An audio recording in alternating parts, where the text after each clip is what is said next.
Well, how about that? There's actually music to start this show for once.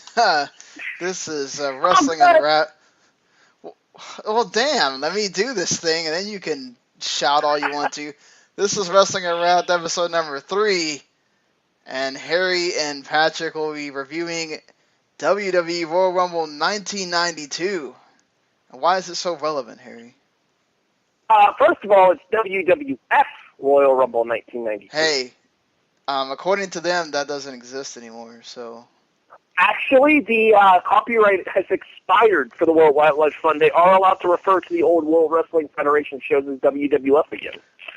The reason this show is relevant is because of what's coming up a week from tonight, Patrick. In the words of groundskeeper Willie, Harry, do you want to get sued? We'll keep it to whatever the hell with it. But yes, I think thank you actually Vince McMahon for giving us the idea for tonight's episode concerning the fact that 1 week from today will be the 2016, the 29th annual Royal Rumble, and for only the second time in history, the WWE World Heavyweight Championship is going to be on the line. So Harry and I decided, what better way to preview that than with one of the biggest Royal Rumble matches of all time. I would argue the biggest, and beyond a shadow of a doubt the biggest, because it's the only one that had these particular stakes attached to it until next Sunday. Exactly. So obviously, in this case, the stakes really go up to Saturday, up to this upcoming Saturday. This is the highest stakes Royal Rumble match ever, and even after this Sunday, it may still be. And before we get started, just want to say this episode of Wrestling Unwrapped is brought to you in partnership with 411mania.com, Last Word on Sports.com, and of course W2M Network. You can find them online at Facebook.com/W2M Network. How are you, Harry? I'm good. I told you I'd get on 411 eventually, Larry. How you doing, Zonka? I don't know what that's about, folks, I swear. I've tried out as a writer for 401 a couple times, and regardless of how inventive and how innovative my thinking can be, my grammar leaves a lot to be desired at times. And so, well, That's kind of a major thing with writing. Yeah, but tell me how my grammar's any worse than a guy like Justin. I won't say his last name because he doesn't deserve the threat. Oh, well, Don't worry. Let's not get into that. Sean, you know it. Mm-hmm. Don't worry, Sean. His podcasting leaves a lot to be desired, too. Well, there's the first shot for today. Says the guy who doesn't have another one? Okay. Jesus, guys. It doesn't matter about the quantity. It's the quality. You're not helping, Sean. And both of mine are better without him. Hi-yo! Oh, jeez. But indeed, obviously, the 1992 Royal Rumble, I think, may still be almost universally regarded the greatest Royal Rumble of all time. But the thing is, it's not the only match on this card. And a lot of people think it should have been. Well, yeah, you could have done a 3-hour Royal Rumble match, and when you have a Rumble match like this, I don't think everybody dies at the end, too. No, but here's the thing. Our opening contest actually isn't half bad. It's pretty good, honestly. It's a follow-up to a match at the previous year's Royal Rumble involving one of the same participants, because I believe this is a different Orient Express than it was at the 1991 edition of the Royal Rumble, and we'll talk about that more when we get into that match. Yeah, and obviously we do also have 2 title matches to talk about, the tag title and the Intercontinental title. We've got quite a bit to cover, actually, and before anybody even starts moaning about it, no, We're not going to sit here and go through every entry into the Rumble match and every elimination in the Rumble match.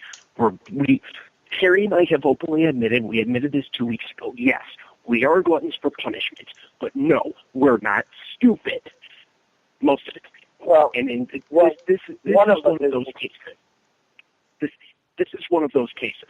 So no, we're not going to go through all 30 entries, and we're not going to go through all 29 eliminations. So nobody has to worry about that, thank God.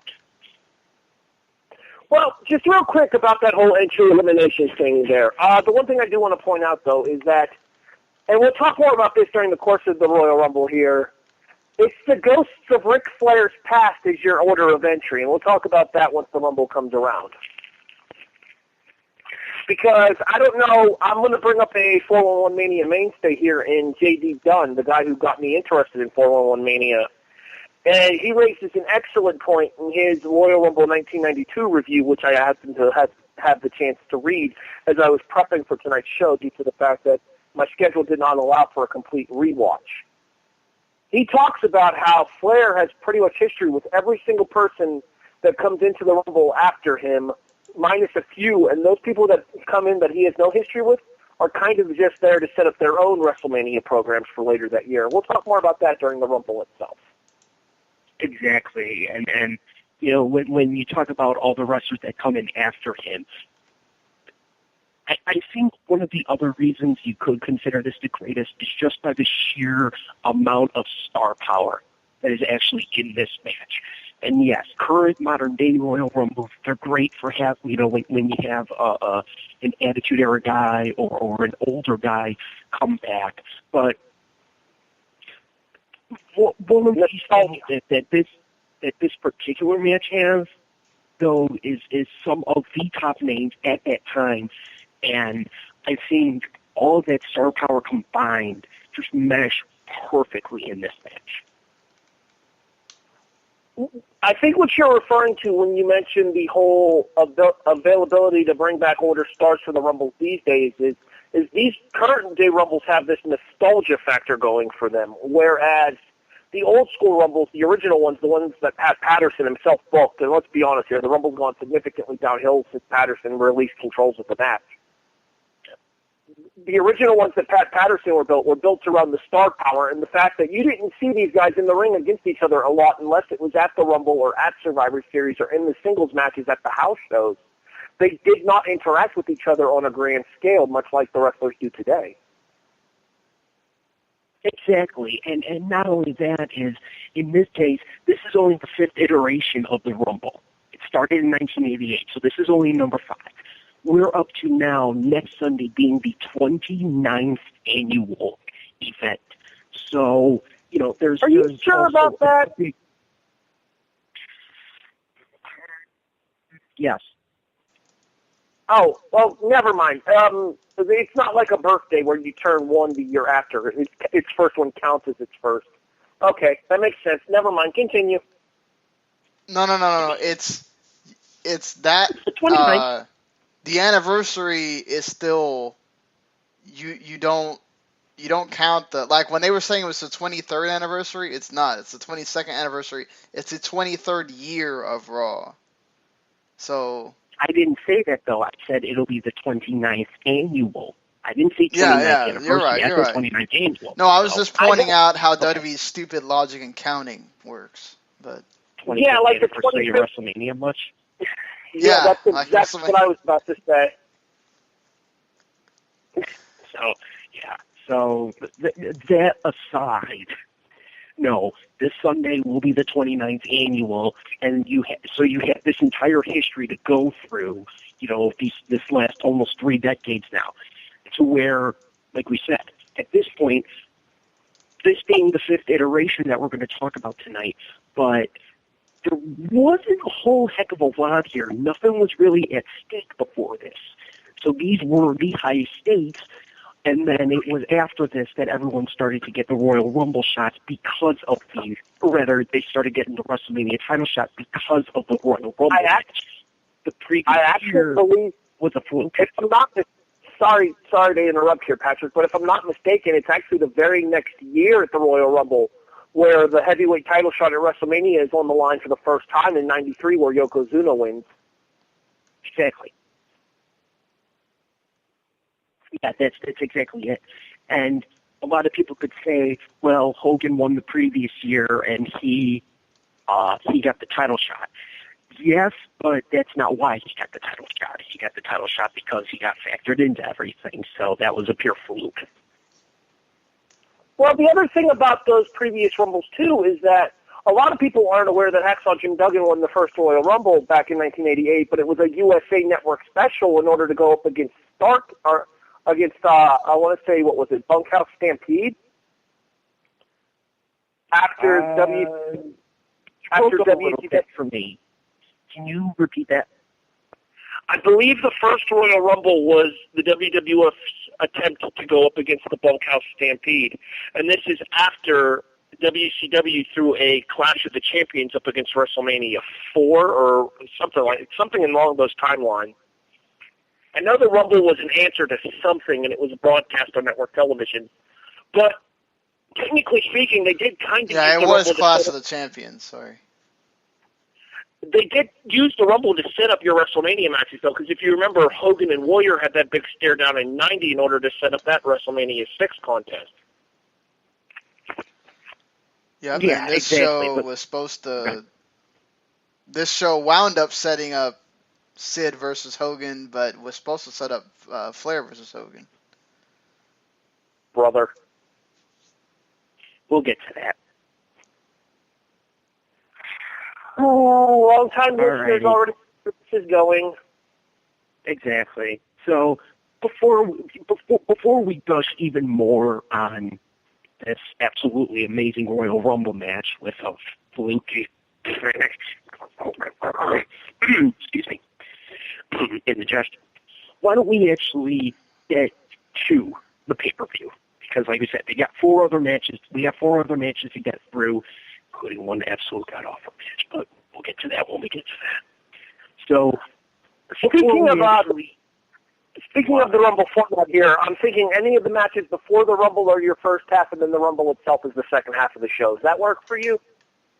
You know what? I think that works for everybody because, God knows, it's also one of the longest Rumble matches ever. It may be the longest. The 40-man is Sure? the longest.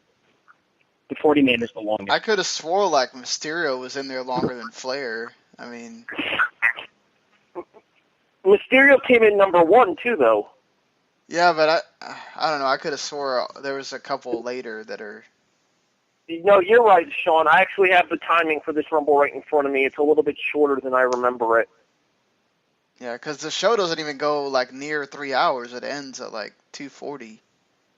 2 hours, 41 minutes, and 46 seconds. How about this? We'll get to the timing because, like we said, as much as we've gushed on it already, we're going to pretty much do nothing but gush for the entire second half of this show. So why don't we get these other matches out of the way first before we go off on what will probably be a 40-minute conversation on one match. So, are you actually ready this time, Harry? I am. It's sitting in front of me. Good. So, before we actually get to the rundown of the 1992 Royal Rumble, Harry, why don't you take us through the results? All right. It is 1992, January. Do you have the date? Because I didn't get it. January 18th, 1992. Thank you. The WWF Royal Rumble. Location? The Knickerbocker Arena in Albany, New York. Albany? Who runs a pay-per-view in Albany? Anywho, Vince McMahon, God damn it. And now we're going to have to put a censorship warning. It is the capital of New York, so. Yes, because there aren't 7 different bigger cities in this. Never mind. Moving on. Your opening contest sees the new foundation of Jim Neidhart and Owen Hart defeating Tito, that would be Paul Diamond, And Tanaka, that would be Pat Tanaka, a.k.a. Bad Company in the AWA, when Owen pins Tanaka with the rocket launcher at 17 minutes, 17 seconds. In his only singles title win in the WWF/E, Roddy Piper defeats the Mountie with Goodnight Irene, the sleeper, at 5 minutes and 19 seconds. The Mountie would be known as one half of the Flying Rougeau brothers. That would be Jacques. Okay. The Beverly brothers of Bo and Blake, Wayne Bloom and Mike Enos respectively, defeat the Bushwhackers. Well, if you don't know who they are, I can't help you. At 13:55, when Enos pins, I have Luke in a question mark because I really couldn't tell them apart inside of the ring. I can't help Luke, you there. I think. No clue. What was that, Sean? Pretty sure it's Luke. Okay, works for me. The natural disasters of Earthquake and Typhoon defeat the WWF Tag Team Champions, Hawk and Animal, the Legion of Doom, by countout at 9:22. And in one of the longer Royal Rumble matches in history, if not the longest, Ric Flair wins the 1992 Royal Rumble for the vacant heavyweight title, last eliminating Psycho Sid with a little bit of help, brother, at 61 minutes and 59 seconds.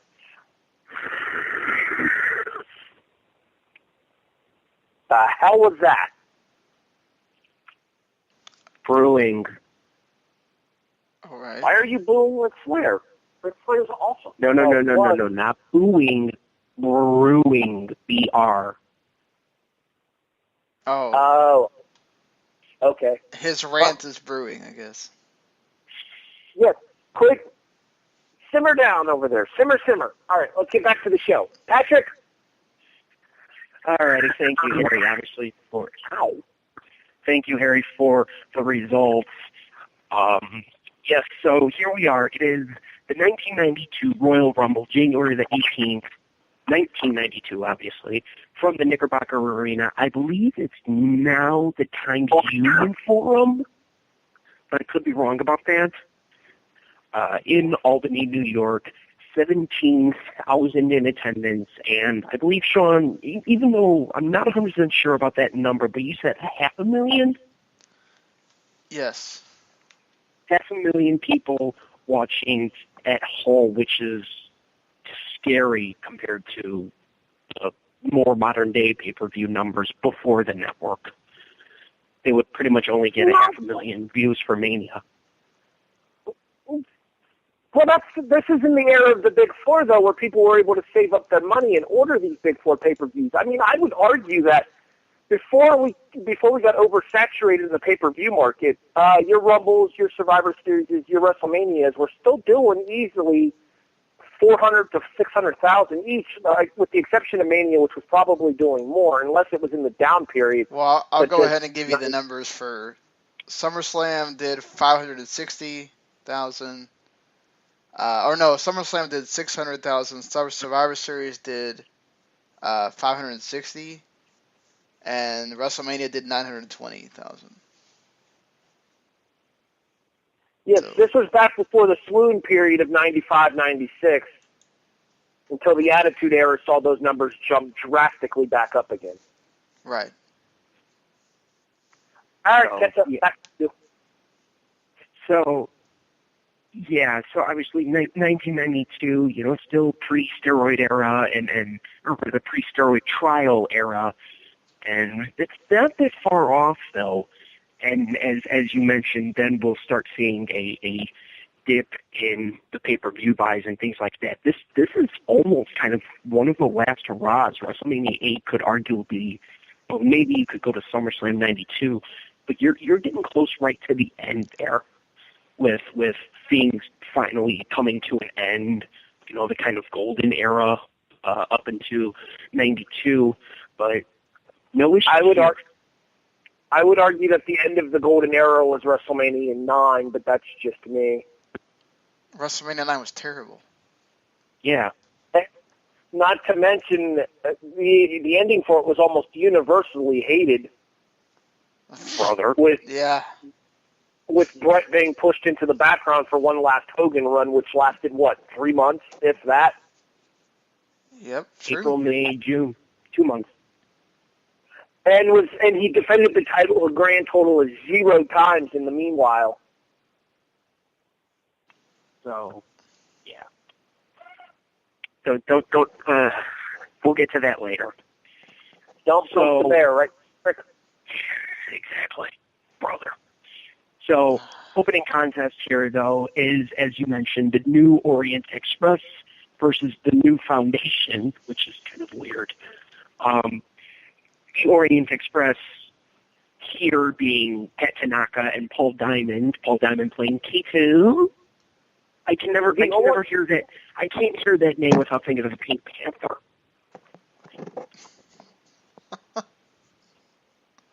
Good. While I appreciate a good Pink Panther reference, what happened to Sato? Sato left in 1991. Did he go to WCW? Maybe. It's something that we'll have to look up.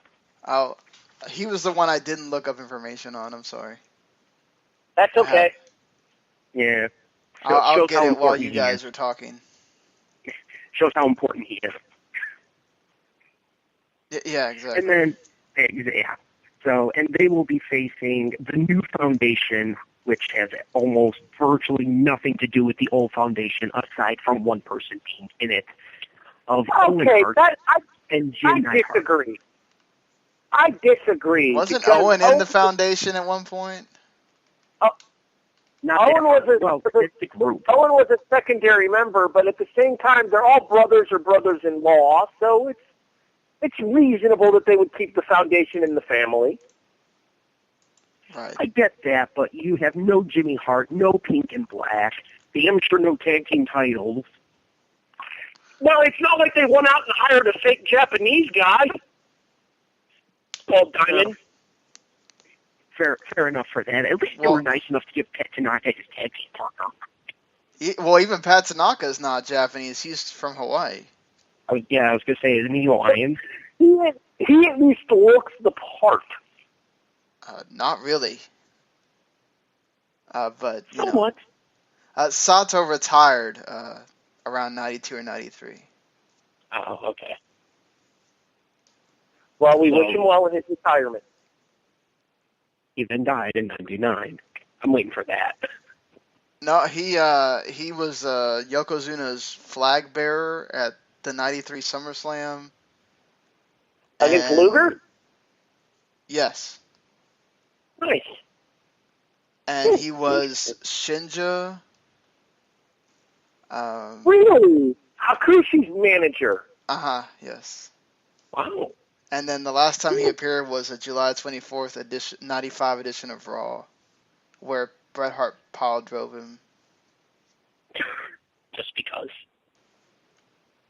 Well, I think they got rid of Hakushi, and he ended up in ECW as Jinsei Shinzaki. Well, he ended up back in wrestling as Jinsei Shinzaki. That's his name, I think. Yeah. So, be that as it may, I mean, to me, this match was mostly a trial by fire. And it seemed more that it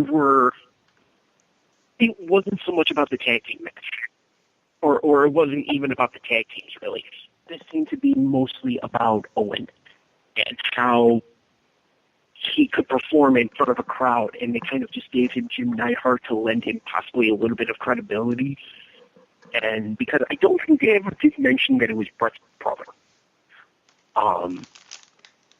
And speaking of which, before we get to that, also our commentators, the absolutely legendary duo of Bobby the Brain Heenan and Gorilla Monsoon. And I think for the third consecutive show, I think we run into the issue of good match, too long. Because I believe, Harry, you said that this was bordered on, 18 minutes? 17 minutes, 17 seconds. So, okay, over 17 minutes. And granted, you're at the point where you have a very young guy who can high fly, who has his arm worked over for the whole damn match, which makes absolutely zero sense. And you end up making a team that, while one of them is very clearly not Japanese, or rather not Asian, and even with the mask on, and one who's not Asian but at least semi looks the part, it's, I don't know how much I really like this match, just because it's a good enough match, and I think I think most people would agree, but it just felt like it went on too long. See, I'm on the other side of it. I actually really enjoyed this match here, and I think it was an excellent coming out party for Owen and Neidhart as a team. Regardless of the fact that they ended up not doing a whole lot with Owen and Neidhart as a team originally, Owen and Neidhart eventually got their run as a top team in '94 when Owen ended up facing Brett, and then Neidhart ended up seconding him. So at least there was some chemistry going forward with these two as well. And they ended up making the most out of what they had with Owen Hart, despite the fact that in regards to Owen there, he was kind of an unknown quantity at this point, as was the New Foundation.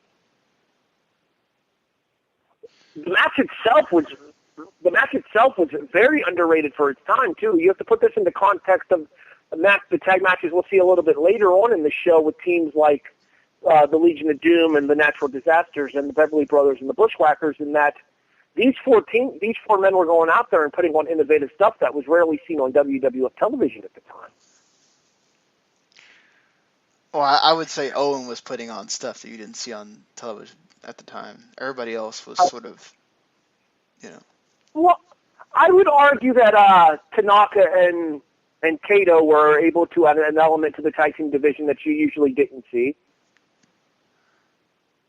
They were kind of more. I mean, they did a lot of basically a lot of their offense was done when the referee wasn't looking. With Fuji using the cane, all that kind of stuff. It wasn't anything out of this world either. A bunch of super kicks and Yeah, I think part of the issue arises where, like Sean, you said, everything was kind of behind the back, and out of the 17 minutes, you could say that a good 10 to maybe 12 of this is just just Owen versus the Orient Express. And Jim Neidhart is there only really at the beginning and for the hot tag, which is kind of a iffy hot tag, and then he's the one who launches Owen right at the end. So Right. It's essentially, to me, Owen Hart versus the Orient Express, and it's effectively 3-on-1. It seemed like they gave Jim Neidhart, or they gave Owen Jim Neidhart just to give him something, and it's like, oh, well, he teamed with his brother, so let's just call him the New Foundation. Despite the fact that I almost couldn't hear anything over how loud their clothes were. That would become a recurring theme for Owen Hart, especially in the tag team High Energy with Coco Beware. Well, not to mention, that's kind of coming back in style today. So, Always looks like a taxi cab. I mean, I agree with you. Owen, it was all about Owen. It was a showcase match for Owen. Everything else was secondary to that. And, the Tanaka and Kato were basically your pretty much standard heel team. They did everything was just very, okay, everything we're going to do is all heelish and everything else. And the match was just really good, though. I'd say that. I got a funny feeling that this is probably going to be one of our widest discrepancies when it comes to star ratings for a match we've ever had here, Patrick. And that's going to say something, because most of the time, our show ratings are pretty much always within a point of each other, but our star ratings have almost always been within a full star of each other as well. I got a funny feeling that's not going to be the case for this match, because I think I enjoyed this match a lot more than you did. Well, what did you have it, Harry?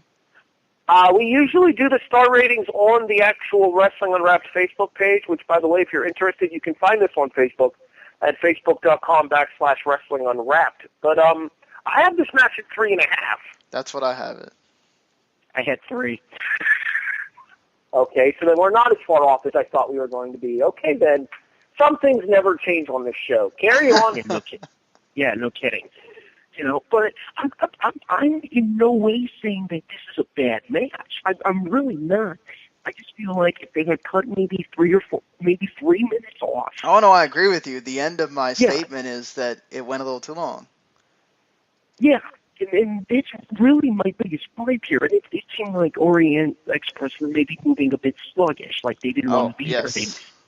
It probably didn't help that Tanaka looked like he just got out of bed and left his pajamas on. Yeah. But this wasn't a bad match. It was a hell of a trial by fire.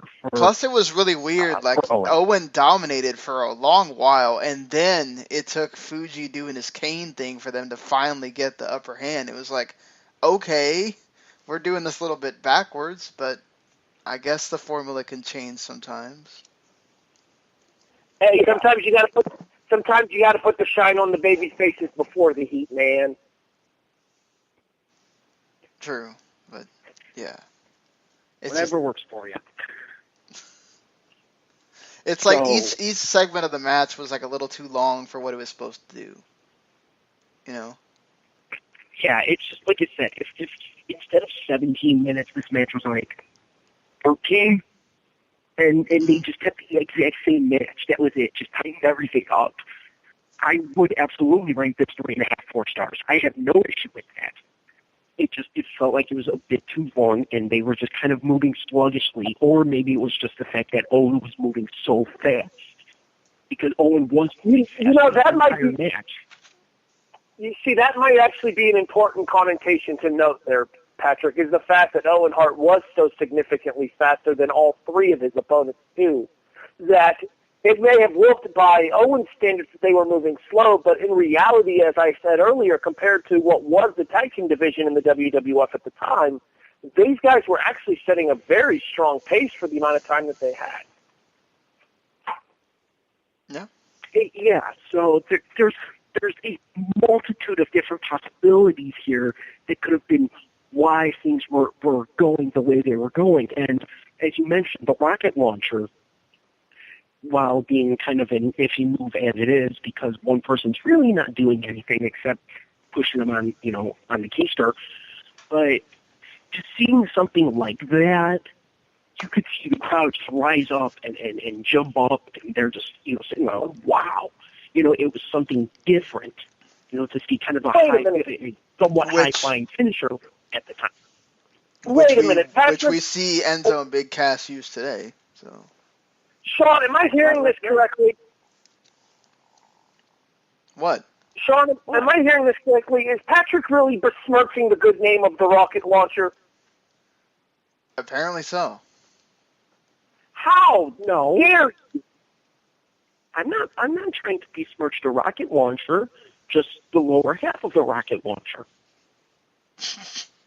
You don't like the launch, then? Okay, but you have to admit it's a much more impactful finishing move than a double drop kick, which was the Rock and Roll Express's trademark. I'm not denying that. But the rocket launcher is a jump off the top rope by one person. The second person isn't needed. It's a splash, technically. But splash off the top rope. The second person isn't needed. Yeah, but the push that Neidhart gives him because of his strength. Momentum. Yeah. Okay.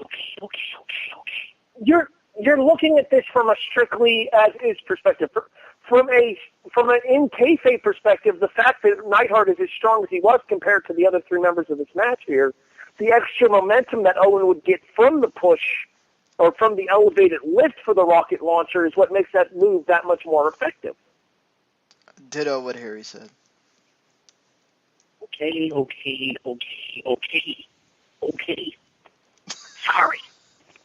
Sorry, I just don't appreciate people besmirching the good name of the rocket launcher. How you doing? No kidding.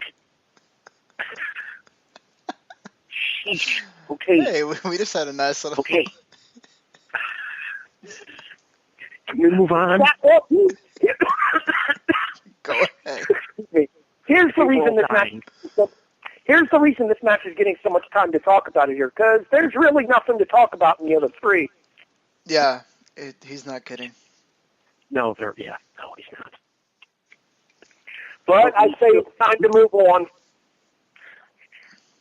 At least we get to talk about Roddy Piper. True. Yeah, I mentioned it when I was running down the results that this is the winning of Piper's only singles title. And up to this point, his only title ever in the WWF. That being said, he would win another title when he won the tag team titles with Ric Flair back in 2006. But up until this point, and to my knowledge, for the entirety of his career, this would be the only singles gold that he would win in a major organization outside of the United States title in WCW. I believe you would be right. We'll put it this way. This would be the only title he would ever win while working for the WWF. True story. So there, see, using the different initials works so hot.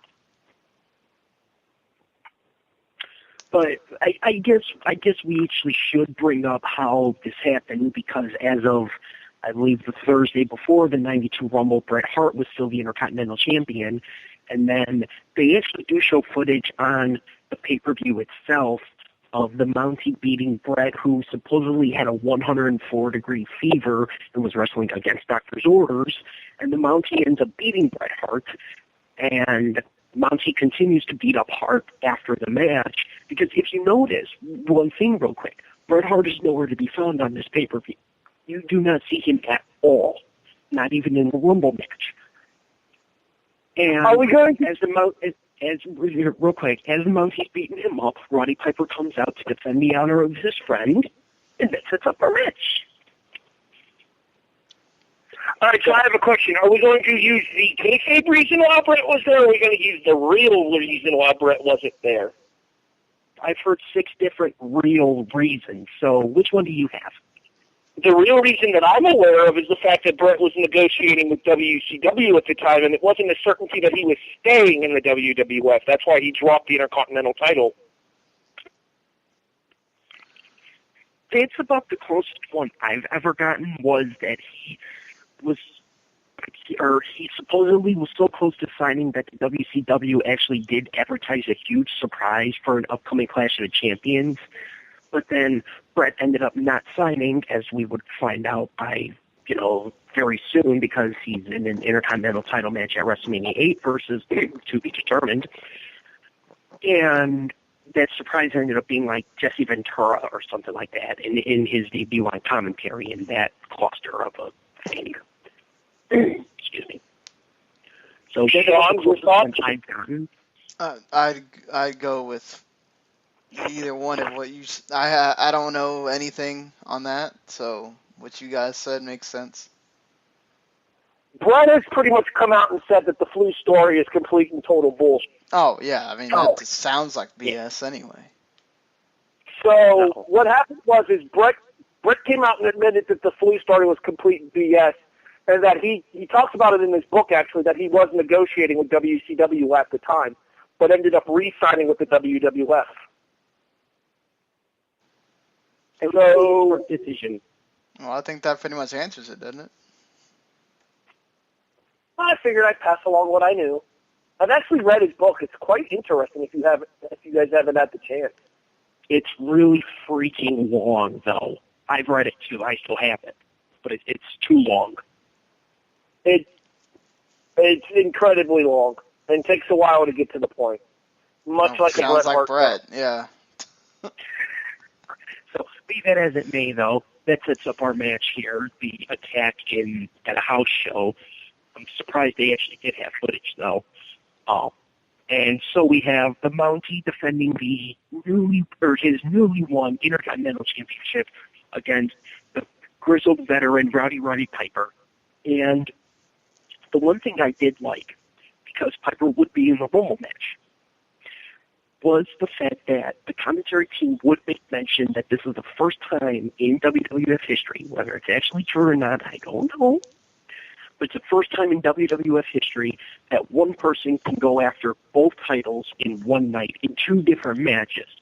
So before anybody tries to say Hogan and Warrior, this is two separate matches we're talking about. Because Piper would be in the Rumble match for the WWF Championship, and now he's in this match for the Intercontinental Championship. Right. So, and I did like that, but the problem with this match is we're going to end up talking about it longer than the match is, because this was a squash match. This was a one-sided match. Well, the reason this match was so one-sided and so short is because of the fact that what you already mentioned, the fact that Piper is in that Royal Rumble and is actually going to be in that Rumble for quite a while. I mean, but even still, at the time, you didn't know that. If you're watching this live, you don't know that. You don't know that Piper's going to be in there for, I think, borders like 30 minutes. I got a question for you, Patrick. Were you watching regularly at this point? Did I what? Were you a regular viewer of the WWF at this point in your life? I wasn't even one. Okay, I was a regular viewer. I was 7. I used to watch the pay-per-views with my uncle and my grandpa. I was very thankful for almost sub 5 minute Mountie match because that dude was garbage in the ring as a solo wrestler. Don't get me wrong, I was a big fan of the Flying Rougeau brothers with Jock and Raymond, but Jock by himself just offered nothing. He sells well. Is what I mean, he was selling his butt off for Piper's offense, which also is not anything to write home about. Let's be honest. He's just a big brawler. He punches you.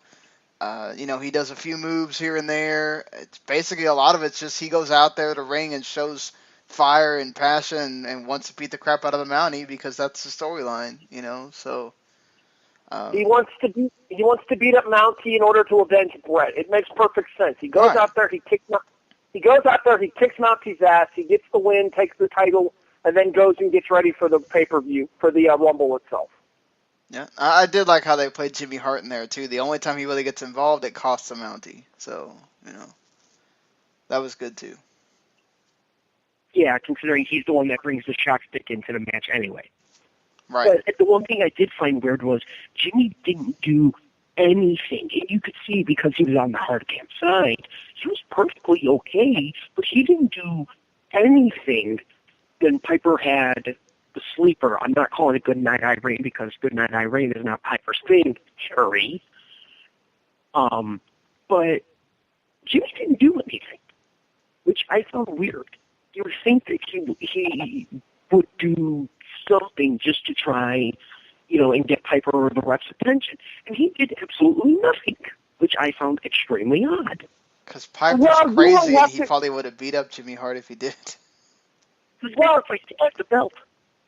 Well, here's another thing, too, that I would argue about that there is how long did they have in advance to know that they were actually going to do this match at the Royal Rumble?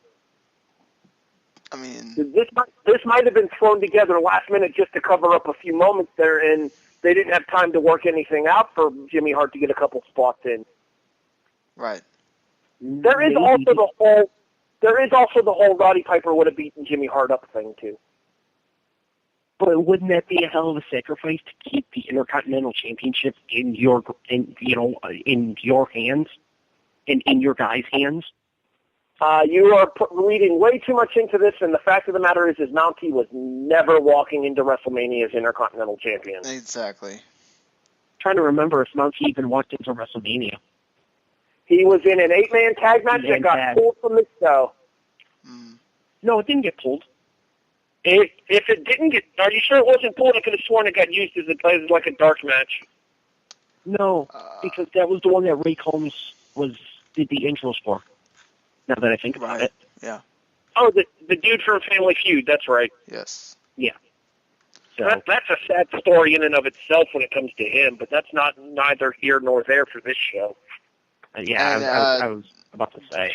Just y'all's point about Piper and titles, he did win the NWA Mid-Atlantic Heavyweight title 3 times, and then in the NWA TV title twice, along with the WCW US title 3 times.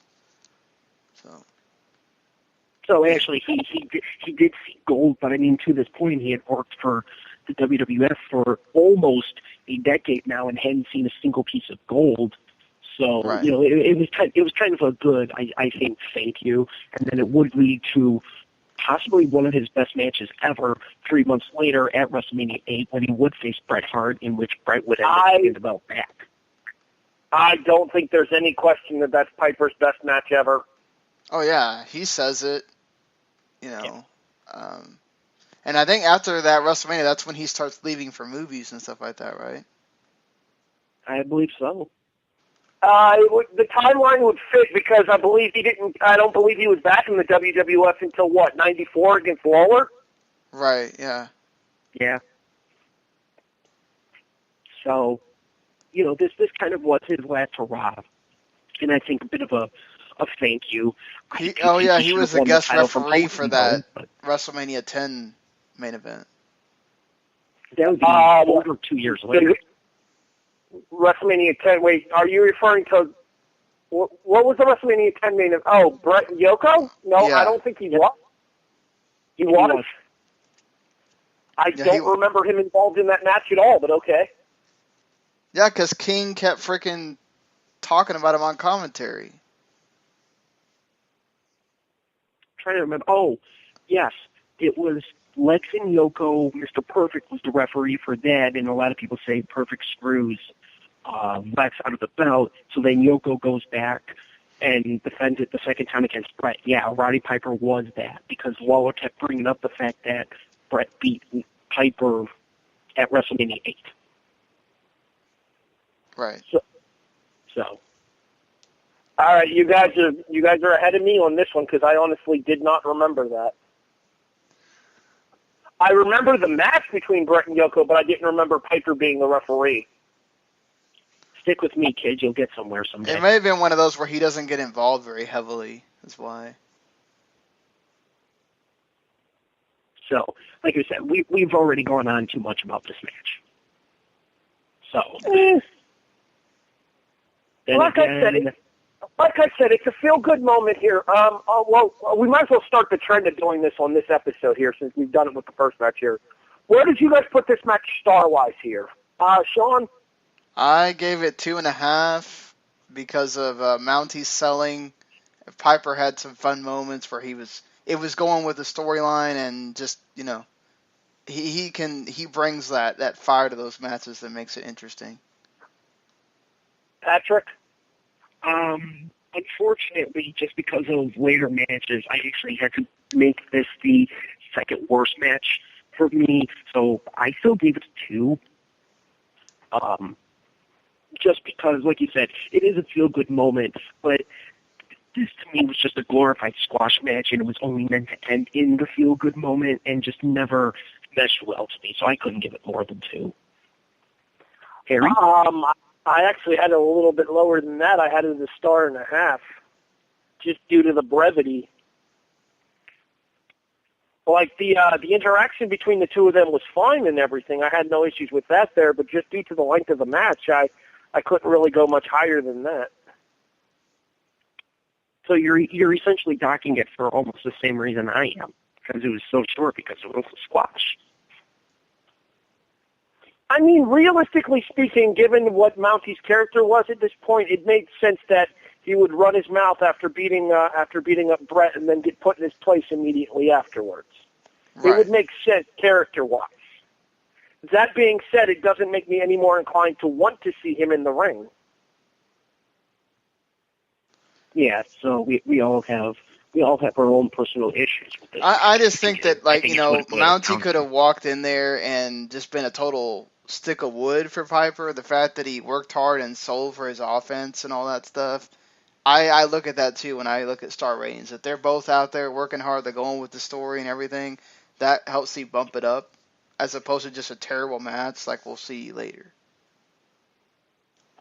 Actually, like we have to talk about now. Oh, boy. I have a question, Sean. due to the fact that you're joining us for this one. I know that you've seen December to Dismember. Would you have any interest in putting your star ratings up on the Facebook page for December to Dismember to get in on the conversation there? No, because it's been a long time since I've seen that show. I'd have to rewatch it. And you have no interest in doing so? I might, but like I have to do a bunch of other wrestling stuff before then. I might. I'll let you know. All right. Obviously, you're not going to hear anything from Sean about Shine #1 because the only way he's going to be able to view that show is going ahead and ordering it on WWN Network or finding one of the now out of print copies through WWN. Yeah. Sal. God, Sal got so much crap on that episode. Well, Sal, I'm sorry, but yeah, exactly, Patrick stole my thunder there. He deserves it. Anybody that can only put out 2 DVDs over a 3-year period deserves all the crap we give him. You should have given him a mention, Patrick, see if he responded to all the crap y'all gave him on the show. I'm friends with him on Facebook. I could always put the episode for last week's episode on his page. See if he listens. Listen to all our hate of how you decide to do shine freaking DVDs. We are never getting a media pass to any of his shows ever. Probably Oh, God, not. no. Absolutely not. By the way, if you do happen to want to listen to any of our past shows, our previous 2 episodes, you can find them just about anywhere that you could possibly look. You can find them on iTunes. You could find them on Spreaker.com. You can find them on Blueberry. You could find them on Stitcher. You could find them on YouTube. You could find them. I know I'm forgetting 1 or 2, and I told Sean I was going to end up forgetting 1 or 2 in the end. You got it. I mean. Oh, okay. And there's a special holiday bonus. You can find one with a partridge in a pear tree. Yeah, for a certain percentage off, even. Yeah. Because you ordered in bulk. I'm sorry, we're just trying to delay having to talk about this match. Oh, no, it worked out perfectly for me. I had to use the restroom. Alrighty, we might as well get to it. Using the restroom. Let's talk about our pick break match, shall we? That's an understatement and a half with this one. Our next match, Bo and Blake, the Beverly Brothers, with the Genius, who might actually be the best part of this match, versus Luke and Butch, the Bushwhackers, with Jameson. I just want to say that one half of the Beverly Brothers was involved in arguably the most important moment in professional wrestling history. This was not it. Once again, that's an understatement. No, here's the thing, all right? The match is hot garbage. But given the fact that the 4 participants are who the 4 participants are for this match, is that really a surprise? No. I would like to think, real quick, I would like to think that Bo and Blake are competent enough to be able to pull out an even semi-decent match. They were a tag team in the AWA as well. You're dealing with and in WCW, and yeah. But anytime you're dealing with anything with the Bushwhackers, you're looking at a maximum score of 1 star. Here's the thing. Screw you. So let's paraphrase this here, though. Let's put this into context here. Bushwhackers, yes. Sheep herders, no. Because back when they were the sheep herders, these guys had their working boots on. But the most entertaining thing the Bushwhackers did as a tag team in the WWF was their Hall of Fame induction a couple years ago. Yes. And they were, and not only that, but even because I just happened to notice that because I was watching, it was last year, as a matter of fact, WrestleMania 31. Boy, those 2 did not age the same way in any way, shape, or form. Yeah, time has not been kind to one of them. Yeah, problem is I'm trying to remember which one. You and me both. I still have a hard time telling them apart. You know how I tell them apart on their action figures? I actually wrote a little B on Butch, so that way I knew he was Butch and the other one was Luke. Makes sense to me. Luke looks older just on this show. He might be the one that was on crutches then. I think that was him, if I'm not mistaken. I think it was. All the same, though, back to the point that I was raising here, and the fact is that the most entertaining thing about the Bushwhackers' entire run was their Hall of Fame induction ceremony there. Now, as the Sheepherders, they had some excellent matches, and if you haven't done so, take the opportunity to go back and check out some of their NWA work, because it's quite good. But anything that allowed them to be a decent worker inside of the NWA was taken away from them when they came to the WWF and became caricatures of the New Zealand area people that they are to personify here. And in actuality, maybe are they actually from New Zealand? Because that I think they are. Yes. I believe they are. Well, basically, they got turned into gigantic caricatures. Sean. Caricatures. Caricatures. Thank you. But that's all, folks. Wow. Oh, shut up. You've done it before, too. I know. We've all done it. Yeah, we all did it. There's no good thing you can say about this match. You can say a good thing about the Genius's poem before the damn match. It wasn't that good. It was probably one of the worst. It's just, and then Jameson to top it off, there's just no positives because sure, you could say that the Beverly Brothers were trying their best and they were trying to do the best with the cards that they were dealt. But they were just made to look like bumbling idiots the entire time, aside from the very small amount of time that they were on offense, which I believe would end up leading to the win. But what got me the worst, and Harry knows this one because I talked to him about it, was the fact that when the Bushwhackers were on offense, it was hit a move, stop to egg the crowd. Hit a move, stop to egg the crowd. Hit a move, stop to egg the crowd. And it just went on and on and on. And it didn't help because the crowd was somewhat into it already. They didn't need to do that. But they just found the need to because Vince McMahon probably, keep the crowd into it, gosh darn it. But there, see, I kept the PG. They also had to waste a lot of time in this match. Yeah, and waste time they did. Probably 2/3 of this match was wasted time. Yeah, who made the brilliant decision to give these two teams 14 minutes? Probably because they knew that Earthquake and Typhoon would get completely gassed if they went 14 minutes. So that's about the only thing that you could possibly say about it. Okay, but then take 3 or 4 minutes off of this match and give it to Piper and Mountie, and then give Piper a later entry number into the Rumble, because I think he comes in at like 15 or 16. You can have him come in a little bit later than that and still tell the same story with Piper. I agree with you, but we're rebooking a show that's really old by this 24 years old tomorrow. Yeah, so happy anniversary to it as well. So it's just, there's no positives that we could really say about this match. Yeah, other than the fact that they obviously were over, and the crowd enjoyed that. I mean, which is why, and I stop me if you guys want to say anything else.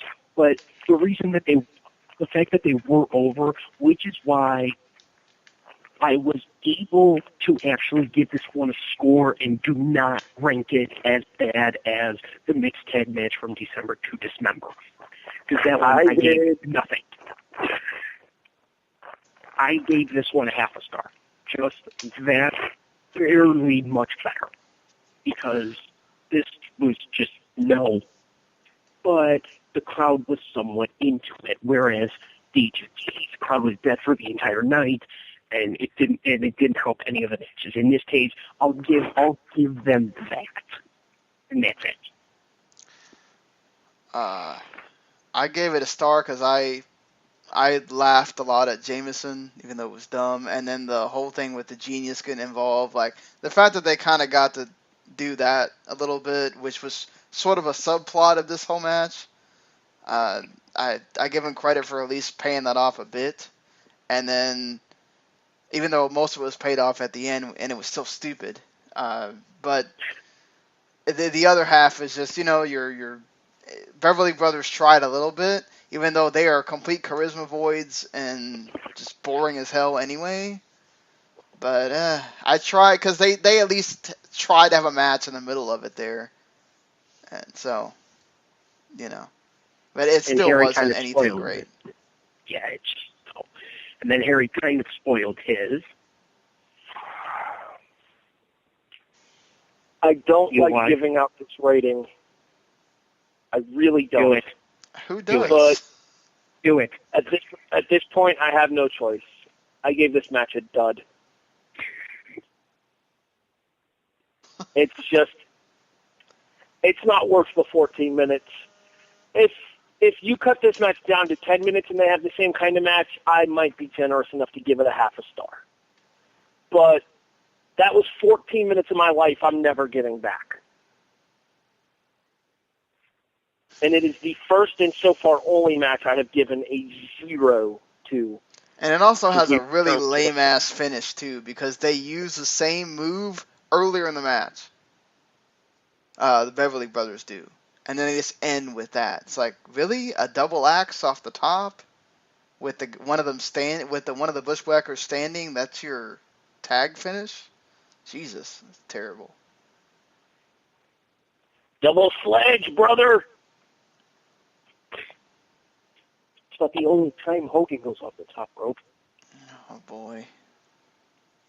Can you at least wait till we get to the Rumble to hate on Hogan? Sure, I'll try. No promises. As long as we can move away from this match. Sure. I think we're done, so let's do that, shall we? So our next match and our final match of the quote-unquote first half of the show for the WWF, there I said it, shut up, Tag Team Championship. It is the champions LOD, Legion of Doom, Hawk and Animal, facing off against Earthquake and Typhoon, the natural disasters. I just want to say, hold on, sorry, Patrick. I just want to say before we actually get into this match that I'm not a huge fan of big man wrestling. I never have been a huge fan of the super heavyweights. That being said, and I cannot explain why, the Natural Disasters are one of my favorite tag teams of all time.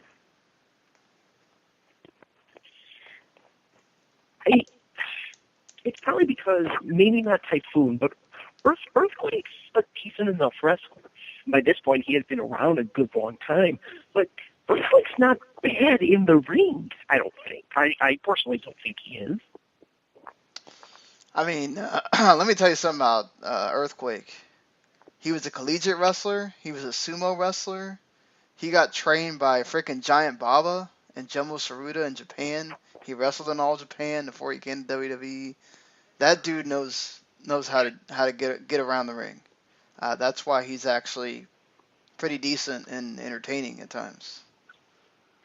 I actually think Tugboat was underrated for a guy his size, too. I don't think Fred Ottman ever really got the chance to showcase what he could do. Well, now, obviously, most wrestling fans are going to know him for arguably the most infamous flub in professional wrestling history with the Shockmaster. But as far as his in-ring content went back when he was Tugboat before he became Typhoon, he wasn't terrible.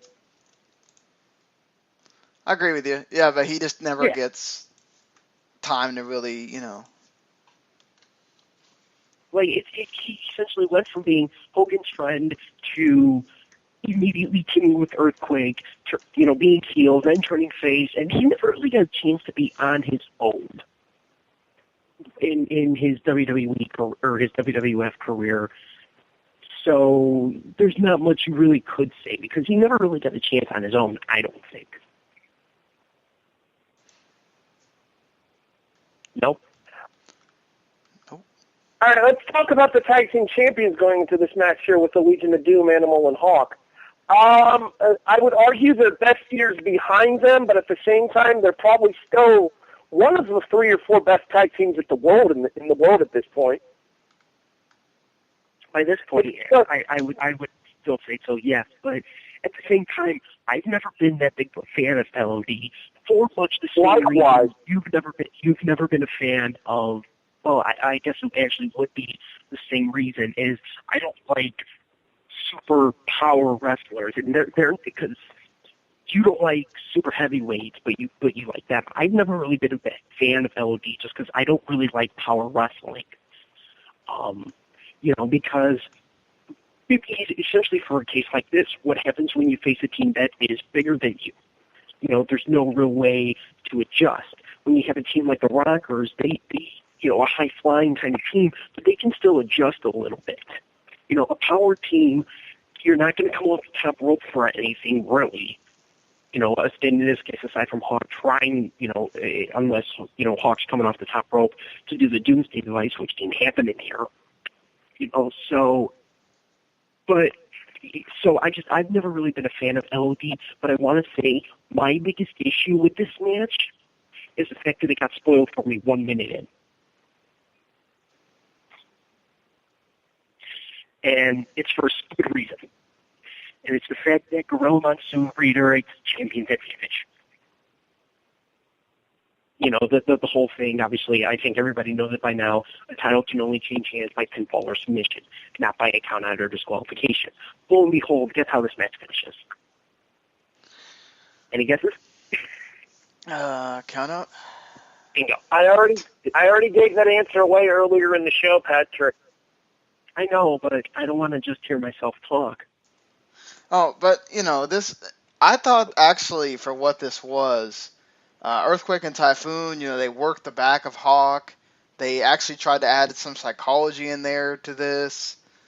They had a little bit of, Hawk working underneath a bit, trying to get away from Earthquake and stuff. I mean, Animal got in there, did some of his power stuff. What bothered it for me is that right when it was starting to go somewhere with Animal kind of coming at comeback, they go to the outside and it just ends. And it's like we forget that this is for a title, guys. Like, why do you want to get counted out? Does Earthquake and Typhoon not know the rules either? I mean, look, I get they're big bumbling guys, but, their manager should be smart enough to know the rules too. It's just... Considering it's their manager that gives them the belts. Right, exactly. Correct me if I'm wrong, and I might be here. Correct me if I'm wrong here. Don't LOD drop the belts like a night or two later in a house show anyway? No. To Money Incorporated? No. I don't know that it's a night or two later, but between this and the next pay-per-view would happen. Yeah, it's not a night or two later, because they still had to set up they were still trying to set up the WrestleMania program for them. They still had the belts. But the thing is, this match made it obvious that they were going to go for Natural Disasters versus LOD. And not only do we not get that, LOD doesn't even wrestle on the next pay-per-view. WrestleMania, I could have sworn they were in the 8-man tag. Nope. Nasty Boys were. Right, yeah. They weren't on that. LOD cut a promo introducing Paul Ellering. So this might have been during the height of Hawk's drug issues then, because Ellering was pretty much brought in as a babysitter. It very well could have been, and maybe is why they would end up losing the belt and not be at WrestleMania. But it's just, at this point, like, you're going to hear this a lot, where they're going to try and build up a match to WrestleMania, and we don't get it at WrestleMania. The only one that we really do get that is starting to be built tonight is Piper and Brett. But they're building to having Natural Disasters versus LOD for the titles. We don't get that. And we'll see later with other matches that we just don't get. And it's really weird, like, how off it is compared to, that's probably about the only thing that you absolutely do get today. Once they start building to something at the Royal Rumble, chances are you're going to get that at WrestleMania, whether you like it or not. very rarely do they change something unless, the crowd decides to get into it and really backlash against you. Yeah. They lose the belts on February 7th. I think it was taped before February 7th, obviously. But they did lose them to ROS, like Harry said. So it wasn't too long after that. Right, they dropped into Money Inc., correct? Right, yes. Which would one of my all-time favorite tag teams, actually. Yeah, and they do leave, and then they come back right around the time for SummerSlam when they show up with the motorcycles and all that stuff. And Rocco. And Rocco, yes. This particular episode of Wrestling Unwrapped brought to you by WrestleCrap.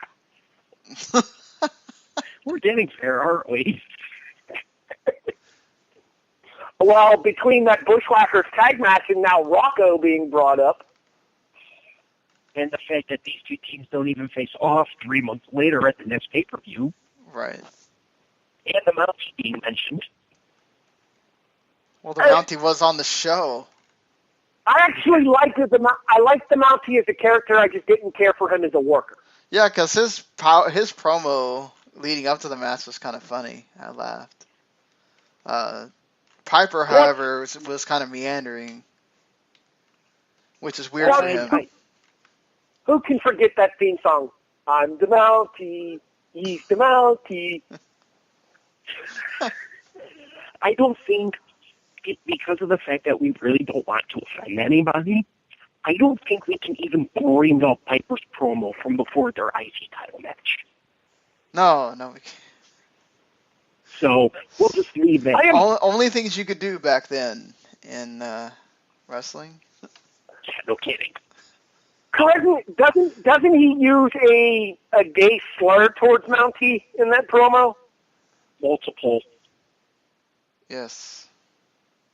I won't use the word for fear of getting kicked off of any of the places where we get posted, but that's kind of what I thought you were referring to. He doesn't go that far. If it's the word I think you're thinking of. He doesn't go that far. But he makes a bunch of innuendos. Yeah, he makes a bunch of innuendos steering towards it. No, I'm actually pretty sure he calls him a British cigarette at one point. Oh, no, yeah, I think he does do that. I don't remember. I'll have to rewatch it again. I was watching this like 3 in the morning, so... Yeah. Check the Facebook conversation we're having, guys. I don't think he actually calls him that. I'm almost certain he does. Yeah, in certain ways. In certain ways, he does. It's been a while since I've seen the show, but if memory serves, I'm almost certain he calls him a British cigarette. Mm-hmm. And he doesn't mean it as a British cigarette. He means it as the American homosexual slur. Yes. Yeah. Okay. So, but be that as it may, though, it's to try and reel everything back in here. We're live, folks. Sorry. Yeah. This whole entire show is kind of going down the tubes. Luckily, we get to take a break because that is actually the end of the first half. Well, okay, yeah, we're 4 matches in. There's only one match. Screw you guys. This is the end of the first half because there's only one match left, and it's over an hour long. Now, as we did mention, this pay-per-view or I should say the main event that we're talking about here is for the WWF Heavyweight Championship, and for only the second time ever, this Sunday's main event is also for the WWE World Heavyweight Championship. Same belt.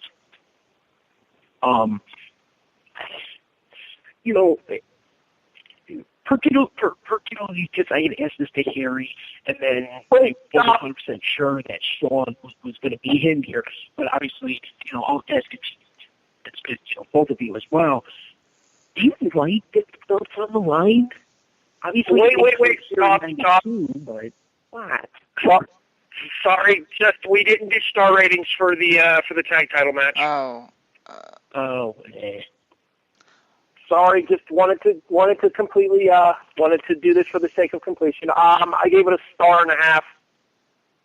I actually have this match ranked a little bit higher than Rougeau and or than Mountie and Piper, but at the same time, the stupid finish prevents 2 stars for me.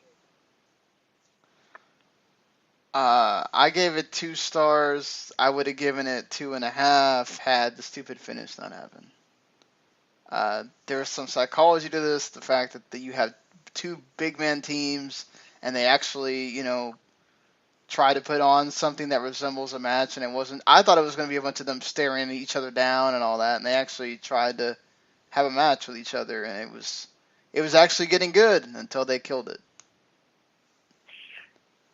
Personally, for me, stupid finish aside, because the finish was stupid, to me it was clear that they were building to bigger and better things at this point. And like Sean said, they were attempting to put on a match, and it wasn't just stare downs and power moves and test of strength and things like that. Yeah, there were some, but there weren't a whole heck of a lot. So I actually did burst through that wall, and I actually did give it 2.5, just because you're thinking WrestleMania by the end of this match. If you're watching this live, you're thinking, oh man, but maybe they'll get their, maybe they'll get a rematch at either Saturday night's main event, which does still have to occur, or maybe we're thinking the big stage here at the RCA Dome, WrestleMania 8. Obviously, hindsight being 2020, we don't get that. But you could tell that they were trying to build to something bigger here. So I actually did give it a 2.5. Stupid finish aside. All right, and now into our discussion about the high stakes of the Rumble match. Exactly. So before Harry so rudely but correctly interrupted me, how do you guys feel about not just high stakes Rumble matches, because I think pretty much for the last 23 years the Rumble match has always been a high stakes match, but how do you feel about higher stakes Rumble matches like this upcoming Sunday and the one we're going to get to in a few moments, once for the belt? Harry? Sean? I was going to let Sean go first since he's the producer/guest. Okay, Sean, go right ahead. I actually think that though they booked themselves in a corner, it's one of these things where I think it works for the context that you're trying to do. You got all these people injured. You need to make the Royal Rumble feel special. This is a way to make it feel special. You can also, now you hope that by doing that, you also have surprises that merit it feeling special, that make it feel like, oh my God, you've got guys that are coming that maybe wouldn't show up in some of the years because this is for the title. Now, if you have a bunch of jobbers and like the 3 or 4 guys that you think are going to win, then it's going to suck. But we'll see what happens. See, that's the exact thing that I wanted to point out here, and you raised an excellent point there, Sean. If they're going to stick to the traditional hem and haw of the mid-card being the filler for this Rumble match here, it completely defeats the purpose of this match being for the title. That being said, if they're able to pull the trigger on a couple major surprises, say NXT champion Finn Balor shows up in the Royal Rumble with an opportunity to win both the WWE and the NXT title, say the rumored AJ Styles signing happens and he debuts at the Royal Rumble. These are all things that make this Rumble match seem more important. I got into a discussion, it was kind of a disagreement more so, with Jimmy Christopher about the fact that he disliked Chris Jericho coming back. And then I said that as soon as they make the Royal Rumble for the heavyweight title, it completely validated Jericho coming back to be in the Rumble. Right. Even if he didn't know the Rumble was going to be for the title at the time, he was coming back for the possible title shot that was available in the Rumble. And now he's involved in the Rumble with an opportunity to win the championship again. So I'm perfectly okay with the bigger stakes. Now, that being said, I don't think that this is something that you can do on a regular basis. Oh, no. Because you do something like this on a regular basis, the novelty of it wears off very quickly, and it gets to the point of becoming cliche. It's like with every gimmick. The more times you do it because there's a reason to have that gimmick match, and less because it's the name of your pay-per-view, it's better for everybody. Yeah, in this case, real quick, sorry. I don't... Here, can I just say this before, and I'll let you finish, Harry? Go ahead, Patrick. I don't mind, and didn't mind, the Rumble match being the feature of the Royal Rumble, because it's a once-a-year thing, but you know it's always going to happen, and you know that it's the start of what is generally the best period of the year for the company. I don't mind, the gimmick pay-per-view. This was the original gimmick pay-per-view, but I don't find it just being a filler, because every year it still has a point. You're always going to have that shot at, the title match at WrestleMania before, and this is a different point. So, go ahead, Terry. Just going to say real quick about what Sean said there about the whole thing about this match happening for the sake of it actually being the name of the pay-per-view rather than it having a reason to happen here. With the Rumble match itself being the namesake of this pay-per-view, then it makes sense to do the Rumble match, but the established tradition is to have the Rumble match for the number one contendership, regardless of whether or not that leads to a title change or the main event or the opening match or whatever it may be with the match between the Rumble winner and with the champion that he chooses. Obviously, now that it's back down to one title, it should be the main event. But back in previous years, the Rumble winner would end up first on the card at WrestleMania. I take you back to Sheamus, Alberto Del Rio as examples of that. But if you're going to constantly have this match before the heavyweight title in and of itself, and it in and of itself becomes a caricature of itself, and the importance that this match, as well as its 1992 predecessor, contain. Before I get to my point, can I ask you both a question? Fire away. Do you think that G1 Climax is cliche? No. Sean? The G1 Climax is one of the best things about New Japan every year.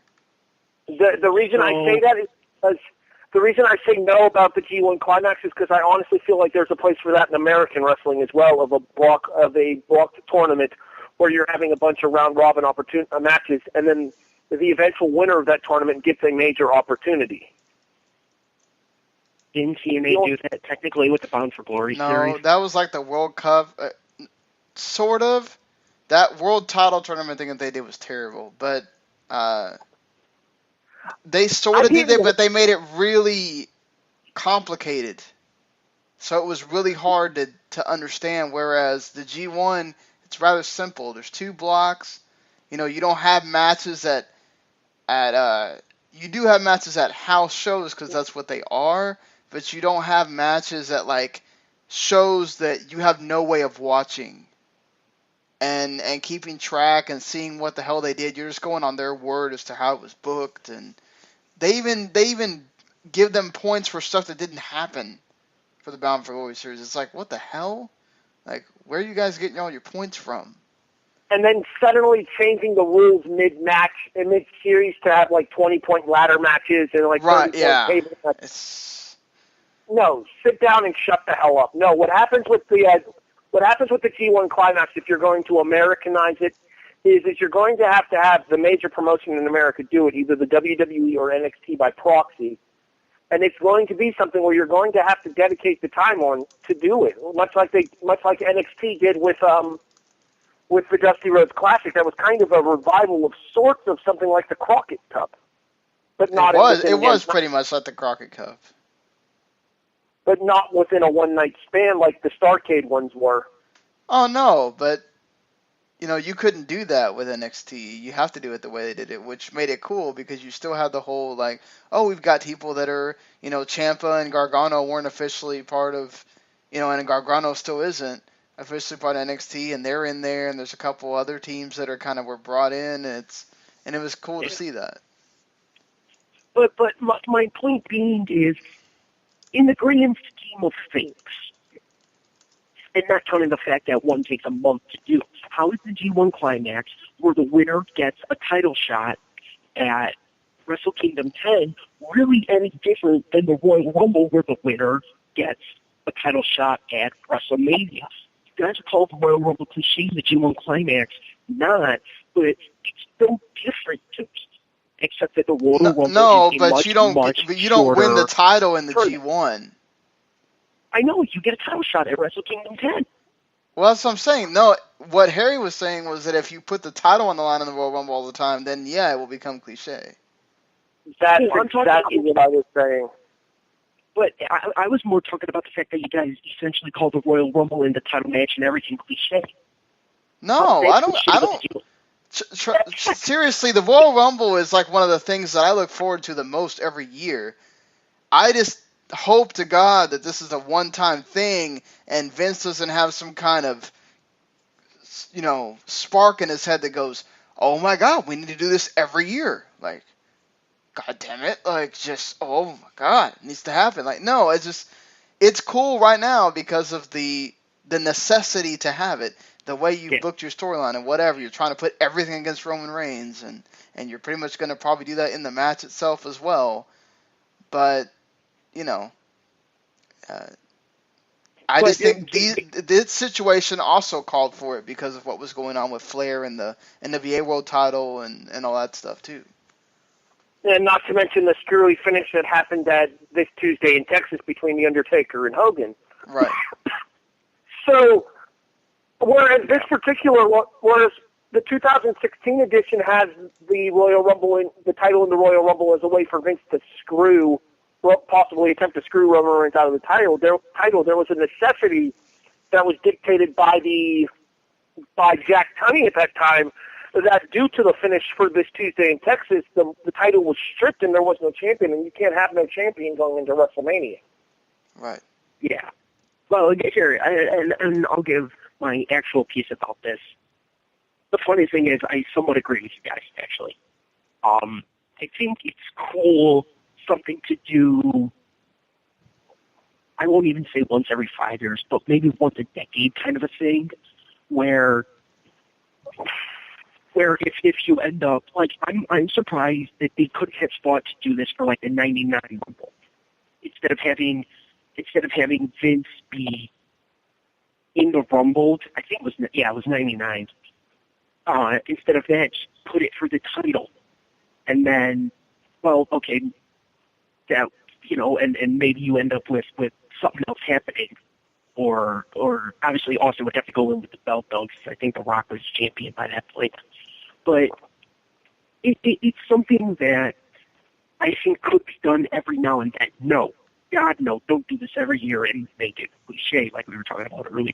But I do like the idea. The problem with it is, unlike the 92 Rumble, like you guys mentioned earlier, they don't really have the star power for this.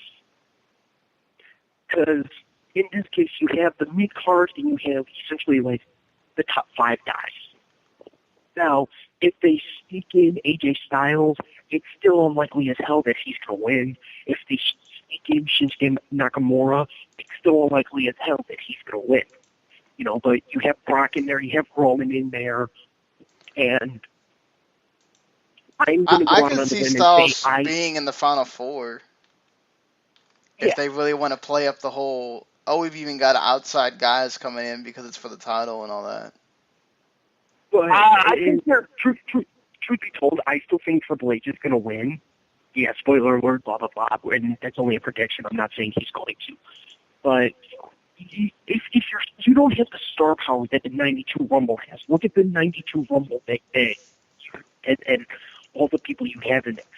Savage, Hogan, Sid Vicious, Undertaker, Jake Roberts, Flair, Piper, Bulldog, DiBiase. And that's 9 that I named right off the bat. Can you even name 9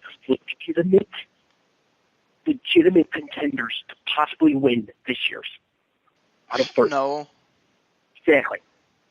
So it's a cool thing to do. I mean, it's hard to get past 3, honestly. Yeah. For me, it's Triple H, Brock, and Roman.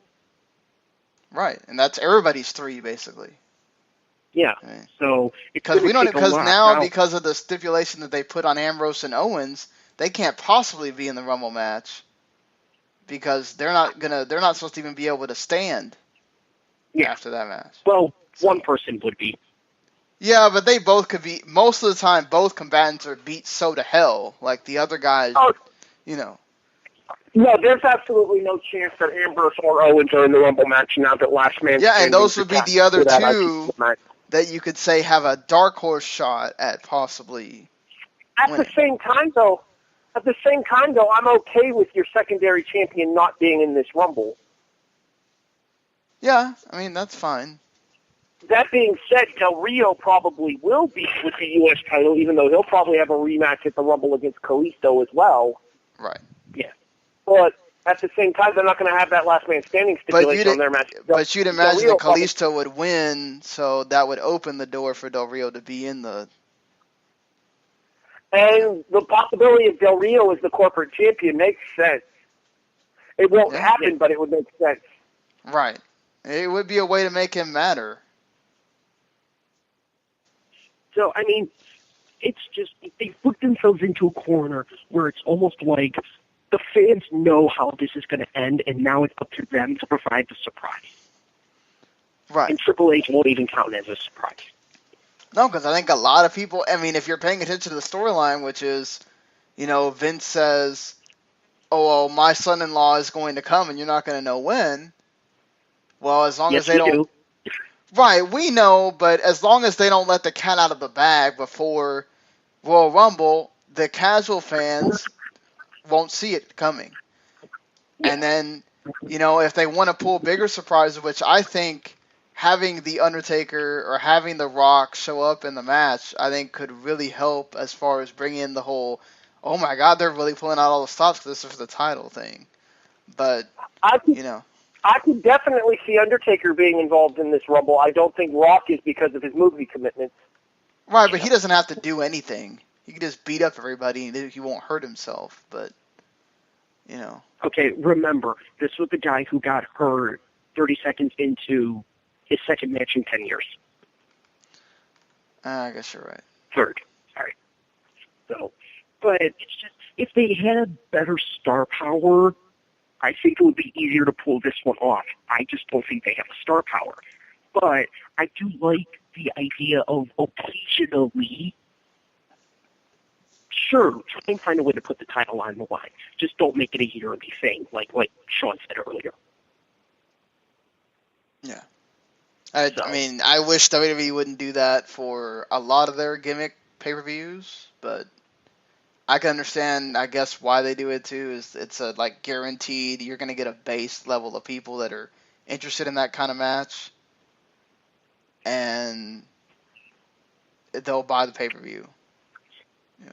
So, I think this is something that we all are. I think we actually all kind of agree on. Yes, do it, just not often. Right. Yeah, as long as you don't take it to the level of overkill, I'm fine. So, there reaches a certain point where you can oversaturate a concept, and while it's cool to see the Rumble match for the title for the first time in 24 years, it's not going to be something that people are going to want to see on a regular basis, because then it takes away from the build of whoever wins the Rumble going towards WrestleMania and how you're going to have them interact at the February pay-per-view as well. Well, and the cool thing is they added their own wrinkle to it, too, because it's technically Roman defending the title in the Rumble. So, and just as importantly here, this also kind of throws that February pay-per-view into turmoil as well. Like, who's going to be the champion coming out of the Rumble and what obstacle is going to be thrown in his way for Fastlane? Right. Which is something and how do you decide your new number one contender? Yeah, and so, but that's also something that the '92 Rumble did not have available or gosh, I know what I want to say, but I can't say it. But it didn't have the opportunity that this year's Rumble has, which is anything that may go wrong still has another shot to be reset with Fastlane in February. The Rumble in '92 only had a Saturday night's main event. That's it. Right. It did not have a February pay-per-view, or in this case a March pay-per-view, because I believe WrestleMania 8 was in April. So you still have an opportunity to kind of go, well, maybe we can switch it here, and maybe they just pull out a total surprise. Maybe Del Rio wins at the Rumble, but then he's most likely going to drop to somebody at Fastlane, kind of a thing. So it's like we said, it's something that I think is going to be debated for pretty much the next 7 days until probably 9:45 Central Standard Time, at which point the Rumble will probably be over. So I think that's about the time we'll figure everything out. Oh no, we'll still be debating it come Wrestling Unwrapped to the Max next Sunday night. I'm sure we will. Which I can't give an exact time on, just because we don't know when Harry's going to get home. Usually around 11:30. Yeah, I still need to know if Paul's going to be on or not. Fonty's going to be on with us. Make it work, Weezer. So, but before we even attempt to get to that, before we get to the 2016 Royal Rumble, we still have one match left here. And once again, we're talking about the 1992 Royal Rumble from Albany, New York at the Knickerbocker Arena. I'm finding any reason to possibly try and say that here on Wrestling Unwrapped. Who puts a pay-per-view in Albany? WWE did. All right. The WWE does. Hi. This is before Vince was crazy about major cities hosting things. Speaking of which, Orlando may be getting WrestleMania 33. I think it's funny that you said this was before Vince was crazy. I almost cut you off there and said, yeah, that's true. So, be that as it may, there is one match left that we have to get through before this entire show goes completely off the rails. You mean it hasn't already? Huh? You mean it hasn't already? Fair enough. And that is for the vacant, because he needs another title belt, WWF Heavyweight Championship of the World. It is the 1992, the 5th annual Royal Rumble match. It is 30 participants, 2 men start. Every 2 minutes in this case, another person comes out. And elimination occurs only by going over the top rope. Both feet must hit the floor, which was a rule that didn't come around until 95, but be that as it may. And the last person standing is not only the winner, but the heavyweight champion. So, we're not going to go through every entry and elimination, but I think the first 3 are a requirement that we mention. The first 3 entries. Well, I mean, the winner and the runner-up are both. No, the runner-up isn't in the first 3. Yeah, exactly. I had a moment there where I thought Davey Boy was like in the final 4, and then I remembered Davey Boy got knocked out around mid-20s. Davey Boy was, I don't know, I forgot. I had that final number and I forgot. Davey Boy was one of the ones that had some of the most eliminations out of everybody. But I'm sure we can probably pull this up on Wikipedia. Yeah, we could. Yeah, let me do that while you can keep talking, Patrick. Hold on. Now, the one thing here, and I'm going to mention, because there is one additional stipulation to this match, because it's something that's not mentioned often whenever I hear somebody talk about this match. There is one additional stipulation, and that is the last 2 people to hold the heavyweight championship, being Hulk Hogan and The Undertaker, actually receive preferential seating. They will draw only from the numbers 20 to 30. So they are guaranteed one of the best shots. And by the way, The Undertaker came out at 20 and Hogan came out at 27. So we'll go through that. So they both receive preferential seating, which is something not mentioned often. Now, as we mentioned already, number 1 is British Bulldog. Number 2, because, money apparently didn't buy it this year, number 2 is Ted DiBiase. I actually think that might have been the other way around. DiBiase won, Bulldog 2. No, it's Davey Boy won.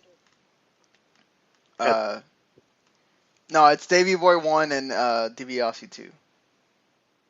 Okay, my bad. Yeah, I'm about 95% certain that it was Bulldog 1. And then DiBiase doesn't even last 2 minutes. How do we know? He gets eliminated before number 3 comes out, and number 3 probably received the best reaction on commentary the entire night. Well, to be fair, one of the commentators was Bobby Heenan.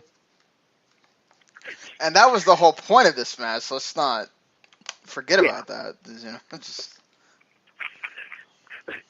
Number 3 is the quote-unquote real World Heavyweight Champion, the Nature Boy Ric Flair, with which point Bobby Heenan just shouts, "Damn it!" Which to me is still one of my favorite commentary moments ever. Like, legitimately, and I don't know why, just because I find it funny as hell. And pretty much for about the next hour, you will have Bobby Heenan just go into absolute overdrive on commentary, constantly spouting, "This isn't fair to Flair." The funny thing I find about it, though, obviously this wouldn't happen live on the pay-per-view, but in a Coliseum exclusive, which the version I watched was a Coliseum video version, Ric Flair says he's number 3 20 minutes before the match. He, absolutely is standing backstage with Lord Alfred and calmly admits he's number 3 and he's going to take it on the chin and he's still going to go Iron Man. Patrick. Let's Patrick and I watched the WWE Network version, which is the Coliseum video version, which will have a special little interview with Hogan where he's in the bathroom, and then there's one with Flair where he tells everybody he's number 3. And that's what's funny is they put it, like Patrick said, 20 minutes before the match, and then Heenan the whole time's like, "Oh my God, when's Flair gonna come out? When's Flair gonna come out?" And then, what? He's number 3. Can I answer that question? Yeah. Because that promo didn't air during the actual pay-per-view version, which is what I have. I know that. Yeah. So if you see the Coliseum home video version, you know Flair's number 3, but the announcers have no idea who's coming out what number. I mean, theoretically. Yeah, we'll get to that. That's a point I'm going to make later as we get later into this match. But yeah, it is mentioned when Alfred Hayes interviews Ric Flair, he does mention this is a Coliseum home video exclusive. So if you're watching it live, you're not going to see that. And I'm guessing, Carrie, did you have the anthology version? I have the pay-per-view version, actually, converted to DVD from a VHS tape. Ah, very nice. So you have multiple different versions being watched here. And the reason I can say I don't have the anthology version is because I have the entire Chapter 1 of Harry's anthology, except for a certain one, which he refused to give me. That's because I didn't own that particular Royal Rumble, therefore I couldn't give it to you. Anyway. You only paid like $2 talking about this one. So, and like we said, this is an absolutely amazing, star-studded Royal Rumble. And yes, Ric Flair's out at number 3, and Gorilla Monsoon does take delight in saying that no person in, I believe he says the first 5, had ever been there at the end. So, which in this case, no person earlier than I don't think even a single-digit person had even won the match. So, you kind of know that something's going to build here, and as we just get later and later and later, it just becomes, as we get later, more and more stars start coming out. You know, you have, I believe Randy Savage comes out not long after, Roddy Piper comes out not long after, then Jake Roberts, then Savage, and it just gets tougher and tougher and tougher until you eventually get to the, I believe, final 6 here, which is just an almost amazing meshing of one-night storylines and long-term storylines just all meshing into one for this final six. And I'm just going to stop now before we actually get into kind of the ending of the match. Sean, do you have the Wikipedia stats up for this particular match? Yes. Why don't you go ahead and hit everybody with, like, the longest time in the ring, the most eliminations, that kind of stuff? Well, the longest on the ring is obviously Flair, who went 2 seconds over an hour. And then after that, you have Piper, who went 34 minutes, entering in at number 15. And after that, you have, it's IRS, who comes in at number 18. He was in there for 27 minutes. Savage was in there for 22. Hacksaw was in there for almost 21. And then everybody, and then British Bulldog was in there for 23. Forgot to mention that too. As far as most eliminations, it's like between Flair, Sid. Yeah, it's between Flair and Sid. I haven't, because they also have some that are like both Sid and Hogan, both Flair and Hogan, both Sid and Flair. So it's like I'm still trying to do the math while we're all talking here. But I think it winds up being, if not Flair, it winds up being Sid as most eliminations. I want to say, and I could very well be wrong, I want to say Sid ends up in the neighborhood of like 6 or 7 eliminations, but I could be wrong about that.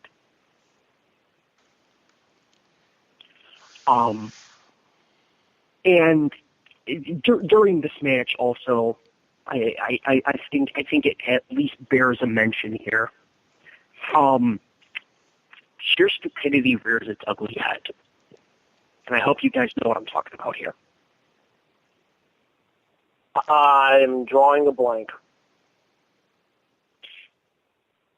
So, The Undertaker, Jake the Roberts. Barbarian? No. Are you talking about Savage? Yes. Where Savage forgets that he's supposed to be in the Rumble longer, he eliminates himself, and then Taker has to go put him back in the ring? Exactly. Yes. Because, Randy Savage eliminates Jake Roberts. He does that partial revenge that he would end up not getting until Saturday night's main event. And to be fair, he normally did do this, especially in kind of an intense situation like this. Savage goes and jumps over the top rope, all the way to the floor. He just eliminated himself. He's not supposed to be eliminated. He's supposed to be in the final 6. So, to me, amazing work by Gorilla Monsoon and The Undertaker, especially The Undertaker, to try and go out and cover for him. The Undertaker was smart enough and went under the bottom rope. But he ends up throwing Savage back into the ring, and Gorilla Monsoon covers with, well, Savage wasn't propelled out of the ring by anybody, so it doesn't count. There's an issue with that. Right. Sean, you watched this. Yes. Do you remember how Big Boss Man was eliminated? Same way, pretty much. Yeah, he propelled himself outside. Exactly. He goes to do a splash in the middle of the rope on Flair. Flair ducks out of the way, and Boss Man lands, goes over the top rope, and both feet hit the floor. His count. Right. But it was the same situation. He propelled himself out of the ring. Flair did not do anything to help. So, technically, the Big Boss Man was never eliminated, so even he beats Curtis Axel's record for the longest time spent in Royal Rumble at now 24 years. Yeah. Anybody can deny this? I'm just going to ignore it. Yeah, okay, Don't worry, so that's Sid what the wound up WWE with did. 6 and Flair had 5. So, yeah. Hogan had 4 and British Bulldog had 3. I think those were the most. Well, Bulldog got him coming in at 28. Figure that one out. I mean, Technically, Bulldog had his first elimination about a minute and a half into the match. Right. He did. Yeah. Poor DiBiase. Well, at least he would win the tag belts in just a couple of months. Right. Yeah. Because that's a fair... It's a fair trade-off, right? Yes, exactly. Hey, I'll take it. So, but it's kind of hard to cover a Royal Rumble match. I think all three of us would agree because of the fact that we don't want to bore the listeners talking about every elimination and every moment. So it kind of essentially you just talk about the beginning and the end.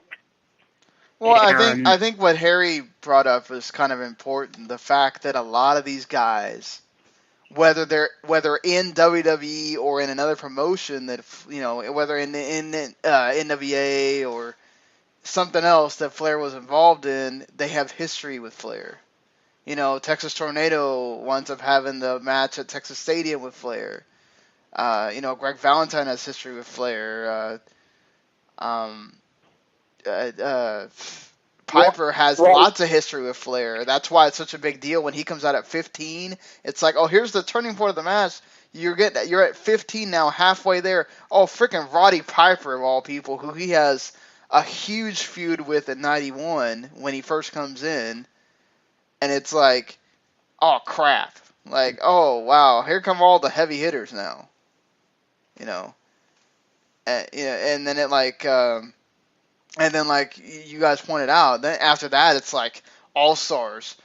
Jake the Snake, Hacksaw, Jimmy Snuka, Undertaker, Macho Man, Rick Martel, who, Gorilla Monsoon makes a big deal about Rick Martel being the guy that's held the record for being in the longest the whole time. Hogan and then Slaughter and Sid. So it's like, geez, look at all the people that Flair has to go through. Okay, real quick. By this point, are you really considering Hacksaw and Sergeant Slaughter as all-stars? They are at that time, yes. Like, there's still guys that are over, and then Slaughter just went through the previous WrestleMania where he was one of the most hated guys ever. Fair enough. So, but yeah, I think, like you said, it comes out around number 15 because the first 14, aside from essentially Flair and Bulldog, were never really major things. It would almost be like today's mid-card. But we're talking only, half of this Royal Rumble match, maybe? As opposed to a modern-day Rumble where it's more than 2/3. So right. It kind of tells you, like, how deep this roster in 1992 really is, and you just get one after the other, after the other, after the other every time. Because I believe Jake Roberts comes out, if not immediately, like within the next two after Piper. Immediately after. Yeah. And I remember that because Jake offers Piper, a couple shots at Flair and then ends up Pearl Harboring him. So, this is a very heavy hitter to where there's multiple people. This title is in question. You don't know who's going to win this belt. You would probably think Hogan, but Undertaker, number 30, in this case, is the Warlord. At this point, you still don't know. He still has the best shot out of anyone. He's the last one in. Sid Vicious, brand new. Sid Vicious or Sid Justice? Sid Justice. It's Sid Justice at this point. He's not, yeah. He was, I believe he was out 28 in Baby Blue. Young, hotshot, big guy, can really move because he does do a kip-up at one point. He could have a shot at winning this thing. So, this is the final half of this match, I think, just puts everything into question. And yet somehow, through everyone, through Piper, through Texas Tornado, through Savage, through Hogan, through everything, Flair is still hanging on. And not just hanging on. He's not like sitting there under the ring apron like other people would do, or sitting there, you know, in a corner. No, he's in the thick of it the entire time for 60 minutes, which is an absurd thing to pull off. I mean, look, Flair doesn't have the greatest moveset ever, but what he does is like what you said, and, you know, Heenan brings up on commentary, they constantly champion this. They look at Flair. He's not sitting in the corner waiting for people to get eliminated. He's in there chopping people, knocking them down, low blowing them, whatever he's got to do, you know. Well, it goes back to the 2014 Royal Rumble where CM Punk went coast to coast, but spent the vast majority of the time that he was in the match just kind of laying around on the mat, barely interacting with almost anybody. Yeah, or Roman. Was it Roman last year where he's like half the time he's outside the ring? Yeah, I think it was something like that. Yeah, because they even chanted. They chanted the same thing they chanted at Eva Marie during the NXT Battle Royal. They're like, "We see you, Roman," or something like that. I remember that pretty clearly. Yeah, Roman's sleeping. That's right. Yeah. So, you know, I mean, but at this point, if you were a WWF fan who had also watched GCP or WCW, you know, and maybe you were a fan of both, you would have known that Flair could pull this off. You would have known that he could have gone an hour. But to the normal WWF fan that isn't watching it, they're watching, you know, this guy, like, how is he doing it? You know, how is he pulling off a 60-minute match like this? And Flair comes out of this match looking like the world's biggest badass. Mm-hmm. Oh, he comes out looking like a god. A wrestling god? Yes, pre-JBL. Shut up. Gonna say, I'm pretty sure that's trademarked. Literally trademarked, too. I think he owns the copyright. Well, this was 92. It wasn't trademarked yet. Brother. No, let's be clear. It's wrestling god and wrestling god. Yeah. You know, it's two different things. So that's fair. Trademark John Layfield Incorporated. All rights reserved. Yeah. All right, let's talk Final Six. So I'm trying to remember the specific Final Six. I believe the Final Six in this case were... It was... Hogan, Sid, yeah, Savage, Piper, Martel, Flair, duh. And that's 6, yeah. Yeah. So, but if you look at it, though, this all intertwined absolutely amazingly. Flair, who would eventually win, Sid Justice, who was the new hotshot and would start building with Hogan, who was also in it, Savage, who was going after everything, Piper, who's going for 2 belts, and Martel, who's the record holder. Well, now previous, I believe by this point it was now previous record holder. Right. But is going to want to... Going into that Final Six there, Martel had the record for longest time inside of a Rumble. So Flair had to take out the Iron Man, the man he would meet at WrestleMania, the biggest draw in the company, the young upstart hotshot in Psycho Sid, and arguably his greatest rival of all time in Piper. So, you know, this Final Six to me is spectacular. I would change one thing, though. What's that? As nice as it was to have Martel in there, I think you're doing a disservice to The Undertaker by not having him in this Final Six. Undertaker or Jake Roberts? Taker, because Taker was the champion. Mm-hmm. True.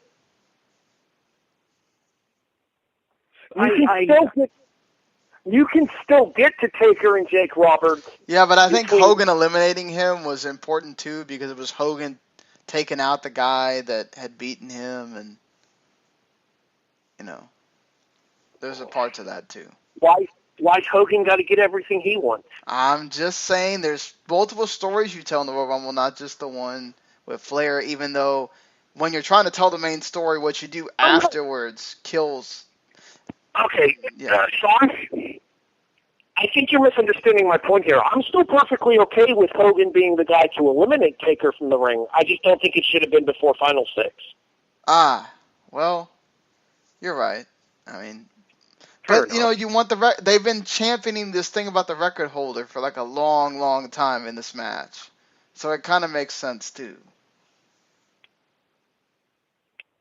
So, but, and then I believe, I'm trying to remember, is it, once we get to the Final 6, is it Piper and Martel are eliminated together, or is it Piper and Savage? It's Piper Martel. Or rather, Martel and Savage, I meant. Okay, it's Piper and Martel? Mm-hmm. Okay, and that leaves us with the Final 4 of Macho Man Randy Savage, Sid Justice, Hulk Hogan, and Nature Boy Ric Flair. Well, One of these is not like the others. Yeah, and his name is Psycho Sid. Granted, at this point, though, you could understand why they would put him in the Final 4, similar to why Roman Reigns was in the Final 2 when he faced Batista 2 years ago.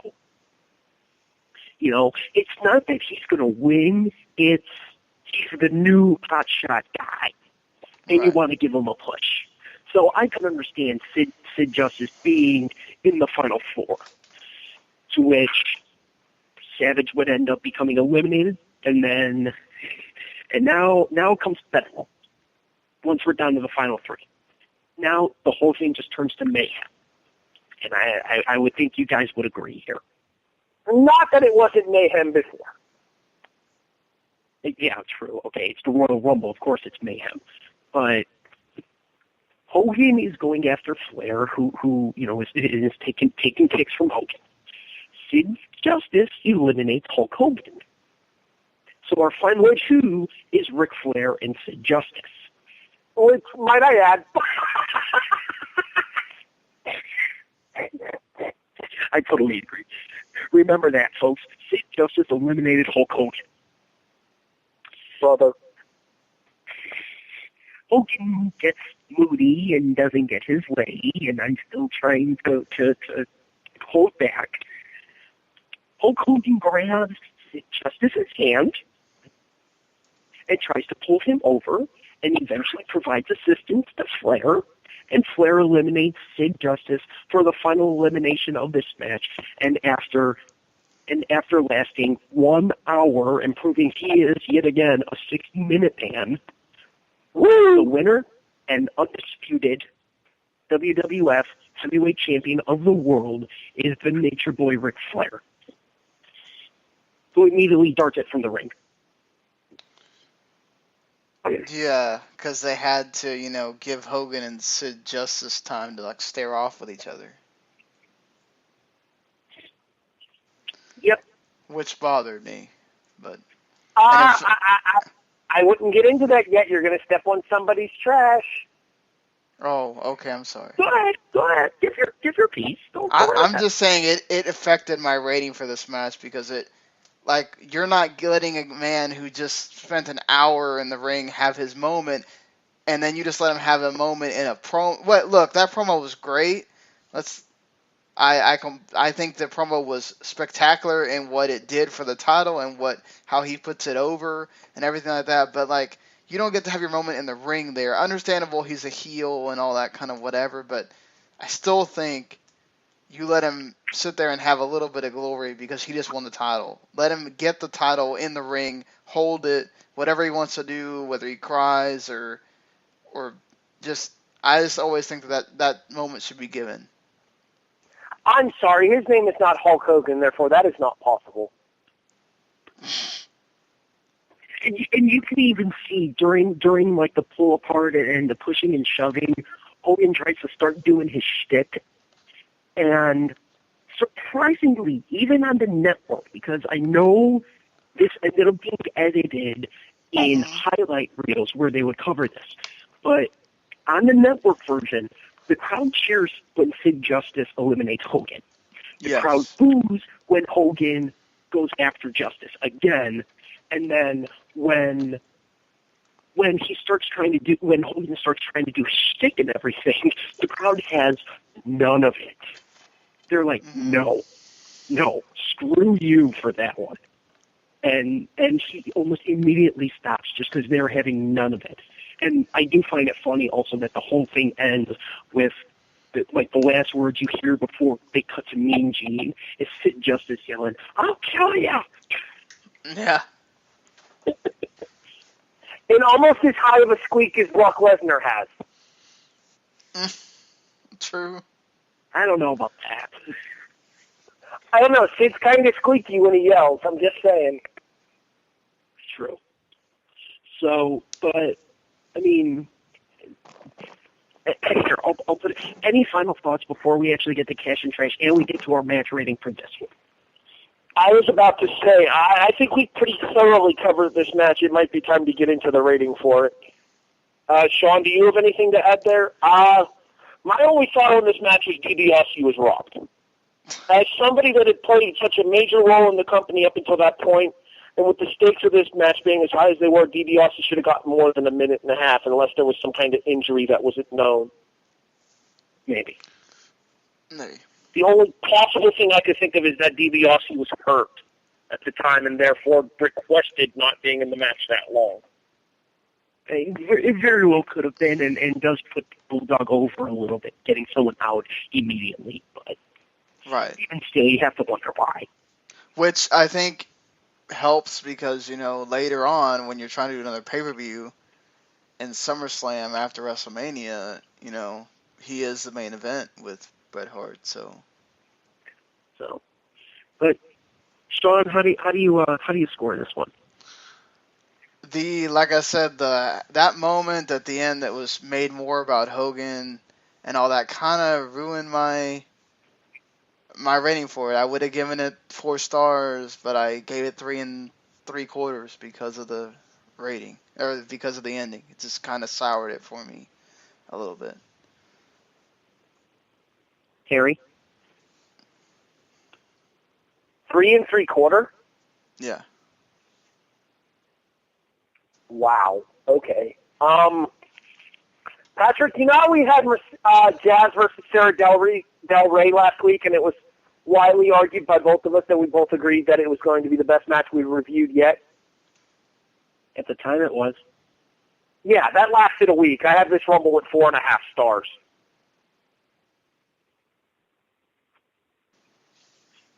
How come?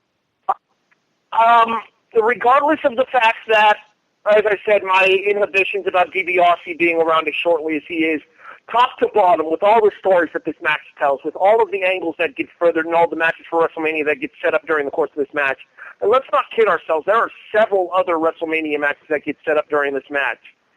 Davey Boy Smith and the Warlord. Shawn Michaels and Tito Santana is another one. This is Michaels' first Royal Rumble as a singles person, and we didn't even make mention of that. Oh, no, yeah, because really that's didn't. when he knocks out Jannetty, yeah. Yep. This is like right after the barbershop window. Right.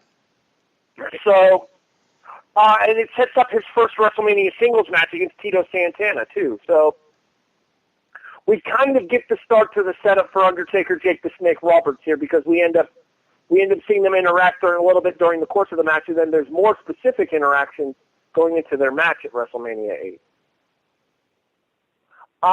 So there are a lot of stories that get told during the course of this Rumble that I think it's an underappreciated classic. It's widely considered to be one of the best Royal Rumbles of all time, and I still don't think it gets enough credit.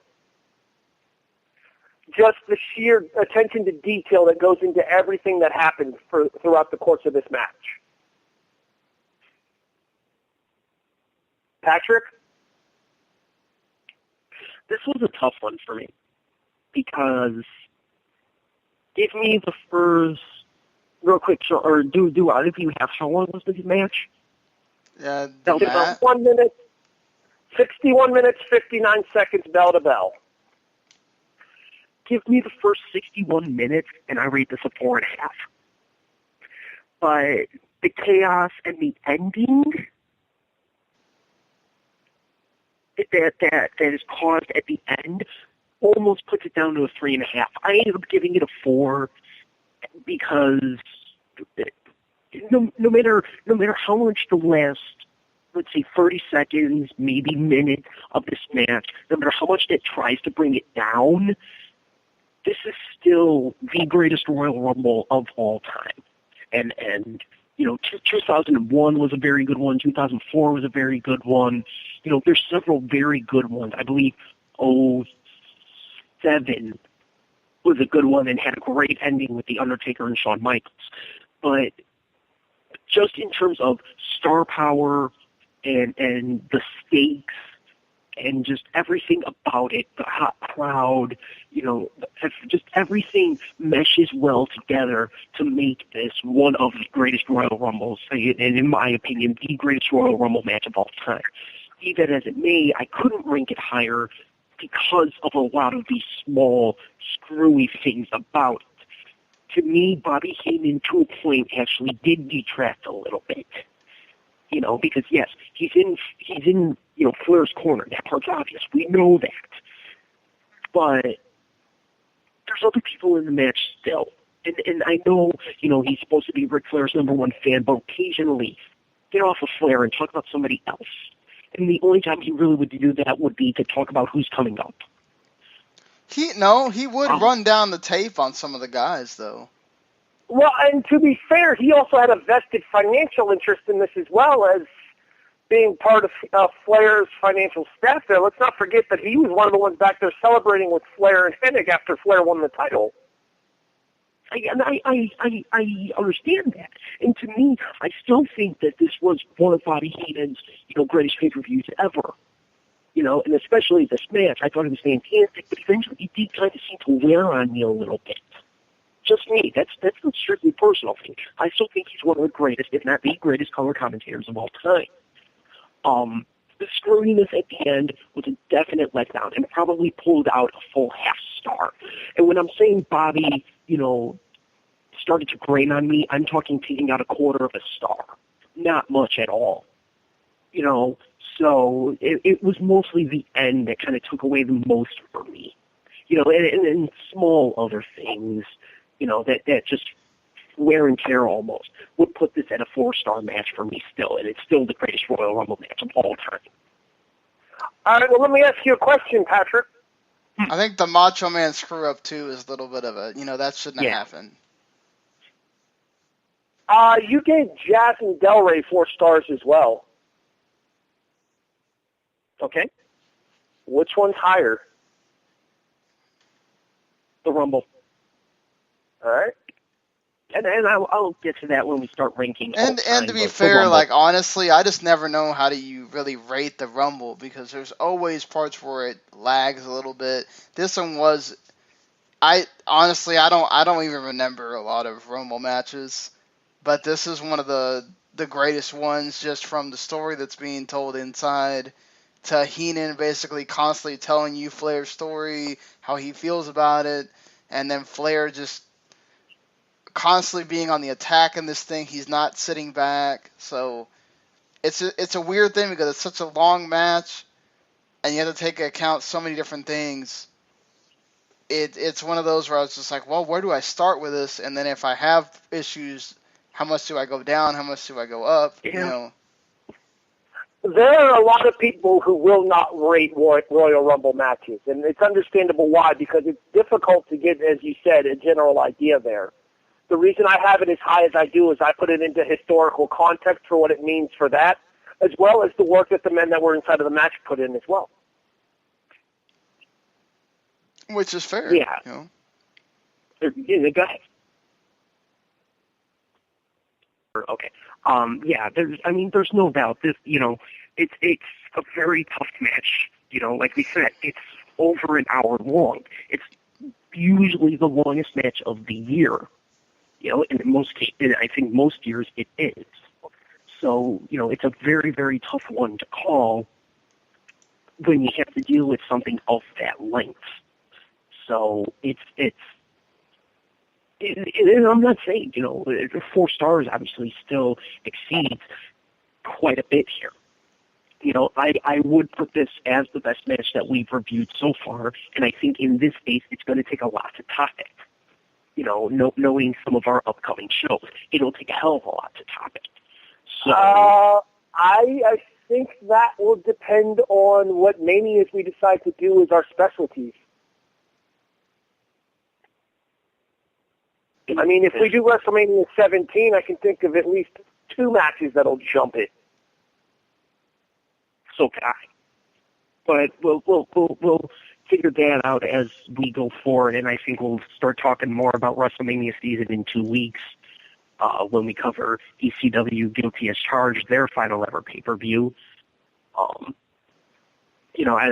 think at that point we'll start talking about WrestleManias as well. Guilty as Charged 2001. Correct. Guilty as Charged 2001, which is still the last pay-per-view ECW ever did. So,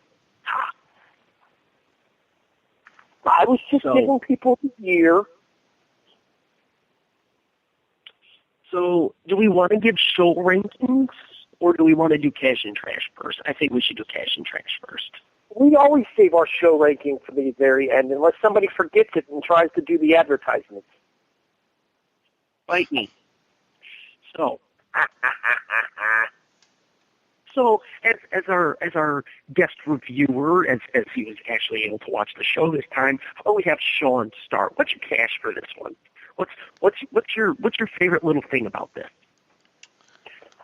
I think it has to be Bobby Heenan. That's my favorite thing about this. He's just constantly I mean, his commentary during the whole show is great because he's great all the time. But just the way it always points back to the whole thing with Flair during some of the matches. Even some of his one-liners are just. It's still it's 4 a.m. and I'm still cracking up. I should be falling asleep and he's keeping me awake by himself. I mean, just to me, he makes the whole show enjoyable just listening to him. I mean, not to slight Monsoon, because Gorilla Monsoon, to me, one of the greatest ever to do that, considering his whole past. Harry? The fact that this show contains Roddy Piper's only singles title win in the WWF/E. Which is still a shame. It was never about titles for Piper. It was more about the feuds. Look at the match with Bret Hart. That was more about the respect thing that he had with Bret Hart than it was about the Intercontinental title. And then obviously the Jerry Lawler thing was everything that they built it up to be, and the Goldust thing was out of respect as well, or lack thereof by Goldust. Sure.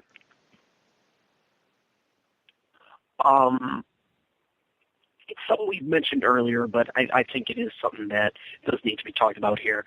For me, the cash has to do with the Rumble match, and it's the fact of the number of sheer stars that are in it. And how star-studded this match truly is. I named off, I think, about half of the match almost immediately as people you could legitimately see as people who could win this. Warlord coming in at number 30, Hogan, Flair, Piper, Savage, Taker, Sid Justice. When you see the name British Bulldog, it's like, well, he did win that Battle Royal last year in London.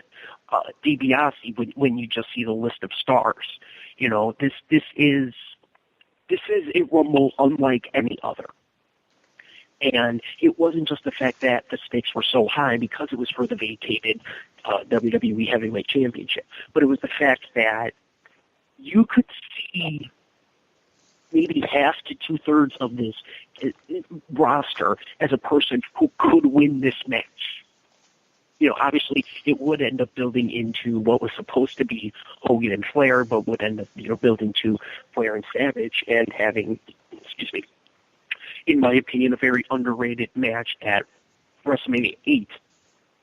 But the sheer number of quality and top stars from maybe the previous 5 years is astronomical. in this match. It's absurd how star-studded this roster is at this point. I think this match still holds the record for most Hall of Famers ever in a Royal Rumble. Even to this day. And at this rate, it's only going to build. Yeah, it's only going to get bigger. So I don't know. I don't know. There are a couple people who aren't in the Hall of Fame in this match that aren't going to get in, but there's still quite a few that aren't in the Hall of Fame in this match that should. Like, I honestly feel Rick Martel should be in the Hall of Fame. I agree with you. I would agree to. I believe Rick Rude is in this match. He should be in the Hall of Fame. Rick Rude is not in this match. All right, well, then Davey Boy Smith is, and he's not in the Hall yet. Nope. The most obvious one that Undertaker's will be is obviously going to be in. You know. So, Sean, I didn't hear you over Patrick. I'm sorry. I would say that's exactly what he said, is that I'm pretty sure Undertaker will get in. No duh on that. Yeah. I think, IRS is on the fringes unless they include his NWA stuff, which I guess they could. I wonder if they would think about putting Sid in there or not. So it could still get bigger. Yeah. And Big Boss Man could get put in too. I think he should. I'm surprised Boss Man's not in already. That's probably because of the posthumous. They don't want to have that many. Yeah, they only want to induct one posthumous person a year. No, I get that. And Nasty Boys, they could get in there. Only Sags is in this one though, not now. Right, but if he gets put in as the part of the tag team, he gets he's a WWE Hall of Famer. Sure. So, but yeah, it's like you said, this is the most star-studded. I think 20 years, or maybe 10 years down the road, when you're able to look back at the 2001 Royal Rumble, you could start talking about that being the most star-studded. But I think to this point, right on this day, it's still the '92 Rumble. Right. So now that we've talked about the top parts of it, how about for Sean? What is your trash for this one?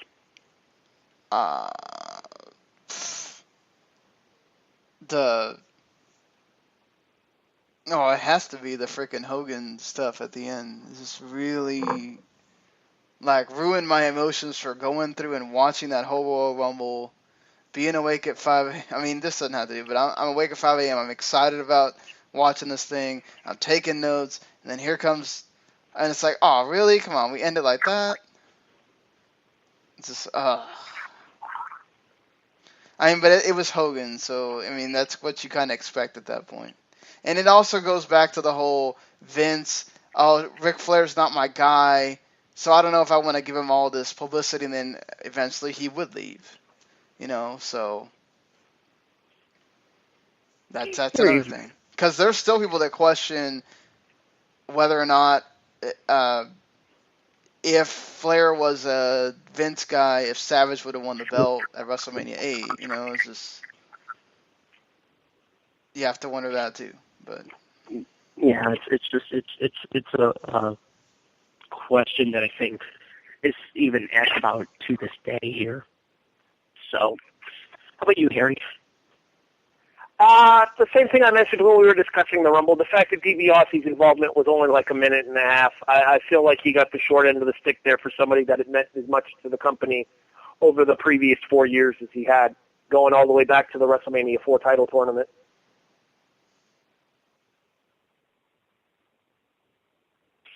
And, yeah, obviously for me, it's stick it up your ass, Hulk Hogan.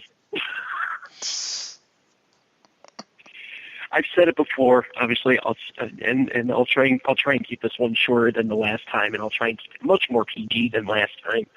But like Sean did mention, it's the fact that you just had a guy who put almost literally everything into getting in this match and staying in it for 60 minutes, and in the final 5 minutes, you have Hulk Hogan steal all of that. And yes, Sean, you're right. Maybe it had to do with the fact that, Ric Flair wasn't a Vince guy, but even still, why even do it? Why have Ric Flair go 60 minutes? Why not just put him in at number 23 or 24, have him win it there? But it's the fact that he went 60 minutes, 1 hour, almost nonstop, very rarely taking a break. I think after he was in the match by himself, which I believe was before Piper's entry, he takes a small break there just because he's in the match by himself. After that, he's almost nonstop for about the next 40 minutes, we'll say. And Hulk Hogan just goes and takes everything. And yes, I ranted about Hulk Hogan multiple, before when we covered, I believe it was Best of Nitro Volume 2, I think was what we covered. And I went on my, absurdly, obscenity-laced, tangent about how I feel. But like Sean, like you said, this was Hogan. He did it almost 2 years prior when he stole the Warrior's thunder by making it all about himself. He would go on to continue doing this. World War III 95, where he steals Savage's thunder. WrestleMania 9, WrestleMania 9, where he steals, not only steals Yoko's thunder, but he steals Yoko's title. And then steals Brett's thunder, too, because technically Brett was scheduled to leave WrestleMania 9 with the belt. And then not only that, he flips the bird to Bret Hart by saying, "No, I'm not dropping it to you at SummerSlam 93." And he ends up dropping it to Yoko at King of the Ring. It's actually almost the essentially good guy, Bret Hart, wanting to say, "No, let Yoko have the belt." It's absurd. Hindsight's always 20/20. When I was, when I was a kid, yes, I was a Hulk Hogan fan. I was 5 I hadn't even hit my 5th birthday when he turned on the NWO, and that shocked the hell out of me. But hindsight being what it is and seeing what he's pulled now, screw you, Hulk Hogan, for just constantly stealing other people's thunder. And he managed to do it to Macho Man one last time at WrestleMania last year, which I think was part of the reason why I went off on tangents. Where he got to steal Macho Man's thunder one final time by being the one to induct him, supposedly, Buddy Hulk Hogan and all that. It's just, don't have Ric Flair be out there for 60 minutes if you're going to steal it from him in the last 2 minutes of the entire segment.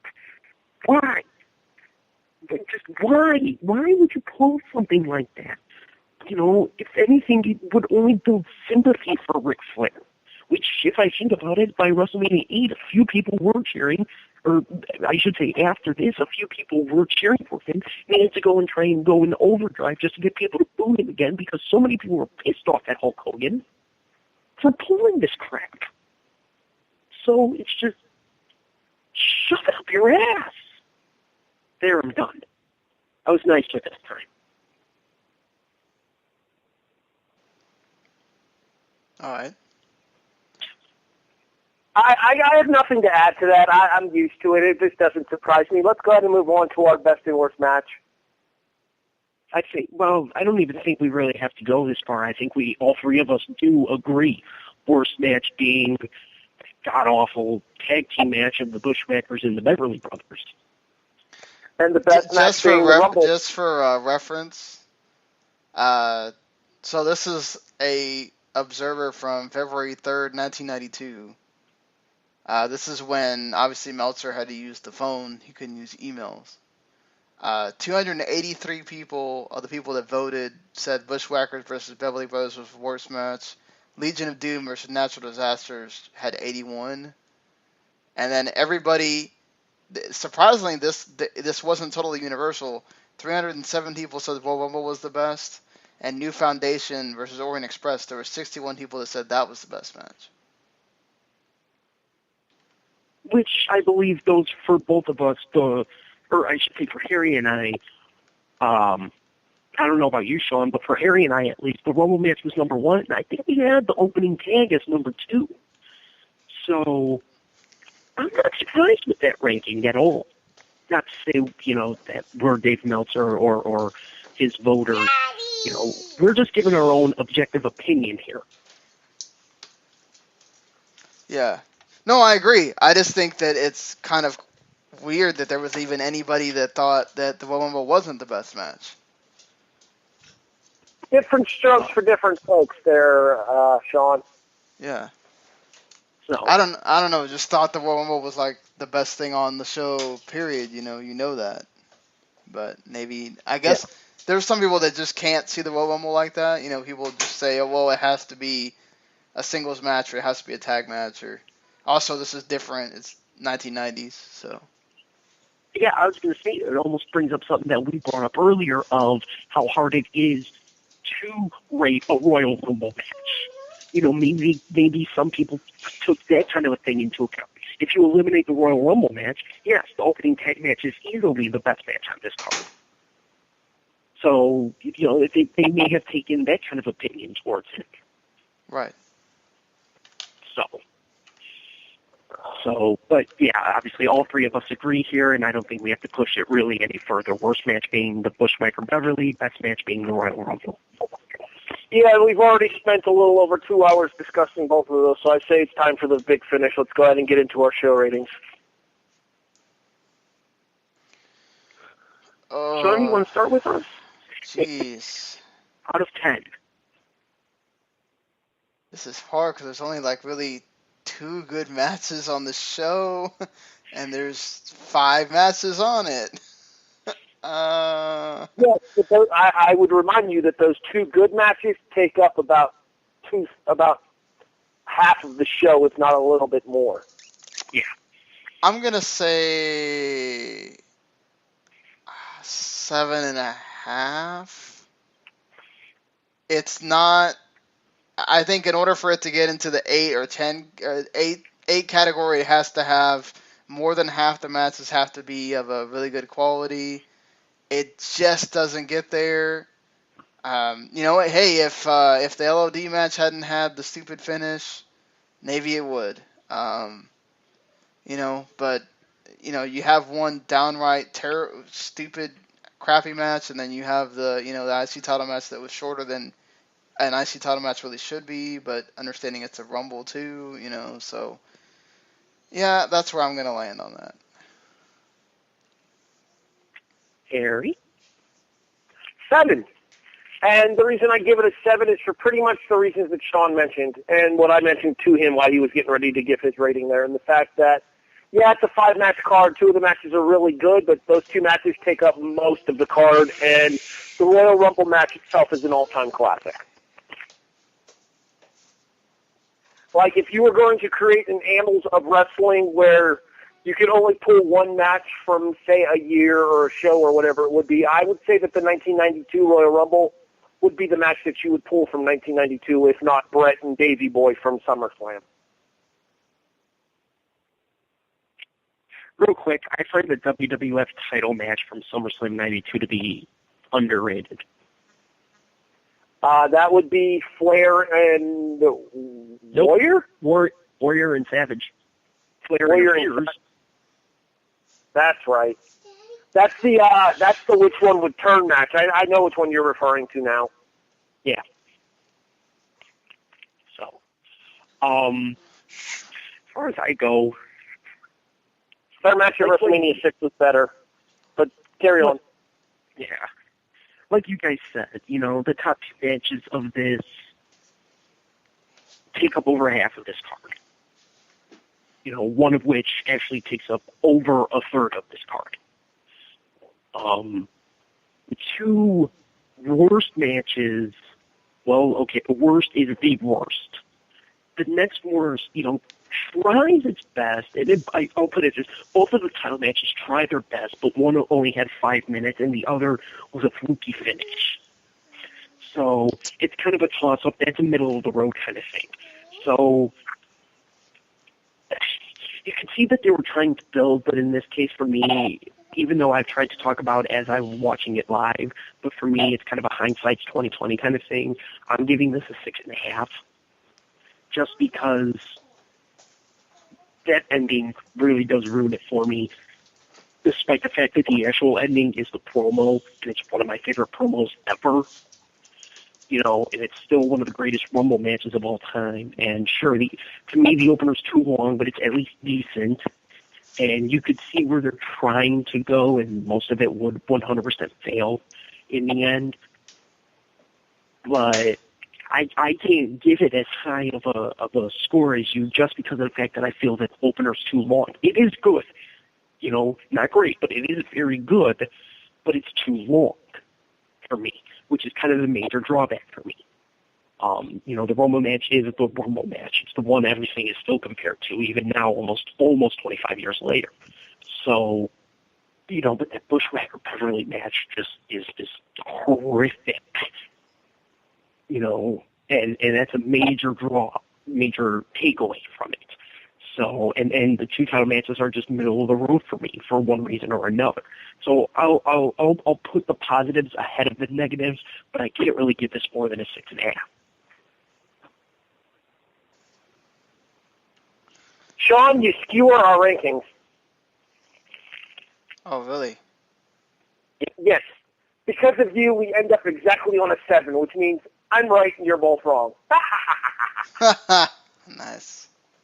Okay, $7 man. Which is more than you have right now, Patrick. Hey, let's not get there. Plus, we went over I've got 58. Plus, we've gone way over the 2.5 hours. So. Yeah, we're probably creeping up on 2:40, which means it's about time to put a nice little wrap in this. Ladies and gentlemen, my name is Harry. Excuse me. Sorry. That was funny. Okay, anyways. Ladies and gentlemen, my name is Harry Broadhurst. In addition to listening to me here on Wrestling Unwrapped, you can also find me on the Raw Reaction. Monday nights, 11:30 p.m., right after Monday Night Raw, we break down the show. Tomorrow night on the Reaction, we have our Royal Rumble predictions for 2016. If you get a chance to watch Raw tomorrow, Patrick, or even if you don't, you're more than welcome to call in and give your picks. I'll try my best, but I think I'm working, unfortunately. All right, well, if you get a chance to, by all means. Sean, you're welcome to also, although I know you'll probably save yours for W2M this week. Well, we have to do the football show probably when y'all are doing yours, so I don't know if I can. Which, by the way, I went 3-1 again this week. No me. All right, anyways. In addition, I return to action this Saturday night as Real Action Pro Wrestling presents Unfinished Business, our 2016 season opener, Saturday, January 23rd. If you're unable to, live in the area of Youngstown or Camel, Ohio, and most of you probably don't, you can check out youtube.com/TheRAPW, TheRAPW. You can watch the matches and hear me cutting commentary in the background during the course of the shows. All right, I'm done, Patrick. Take it away. Sean, how about you? God knows you've got enough to plug. Yeah. So, of course, this isn't the only show that's on the WTM network. It's not the only show that's on Last Word on Sports or on 4-1 Mania for that matter. The Rest of the Max podcast. It's the flagship podcast of this whole network here. You can listen to us, of course, on Thursdays. Thursday night, Friday morning, on anywhere there are podcasts just like this one. And you can listen to us do a Royal Rumble preview. We'll kind of hit the highlights of, there's 3 cards of New Japan's Fantastica Mania with CMLL for us to go through. We'll kind of try to hit the highlights of that. We'll also be doing a special for the first 2 nights of those on Saturday night, and then on the back end of our Royal Rumble review with these 2 fine gentlemen here, we'll be doing the last Fantastica Mania show. And whatever, we'll be doing our review of Raw and NXT and all that other stuff as well there. So, And of course, we got the football podcast, Football to Football, which we'll be reviewing or we'll recapping the 4 big time playoff games that happened this weekend, and talking about any other NFL news that's happened. And of course, might do the video game podcast tomorrow, not sure.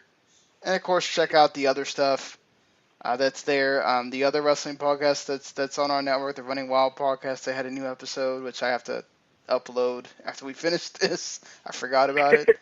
And yeah. Well, it's his fault. He doesn't tell me when he uploads it. He just uploads it to the other places, and then I just find out that it's there.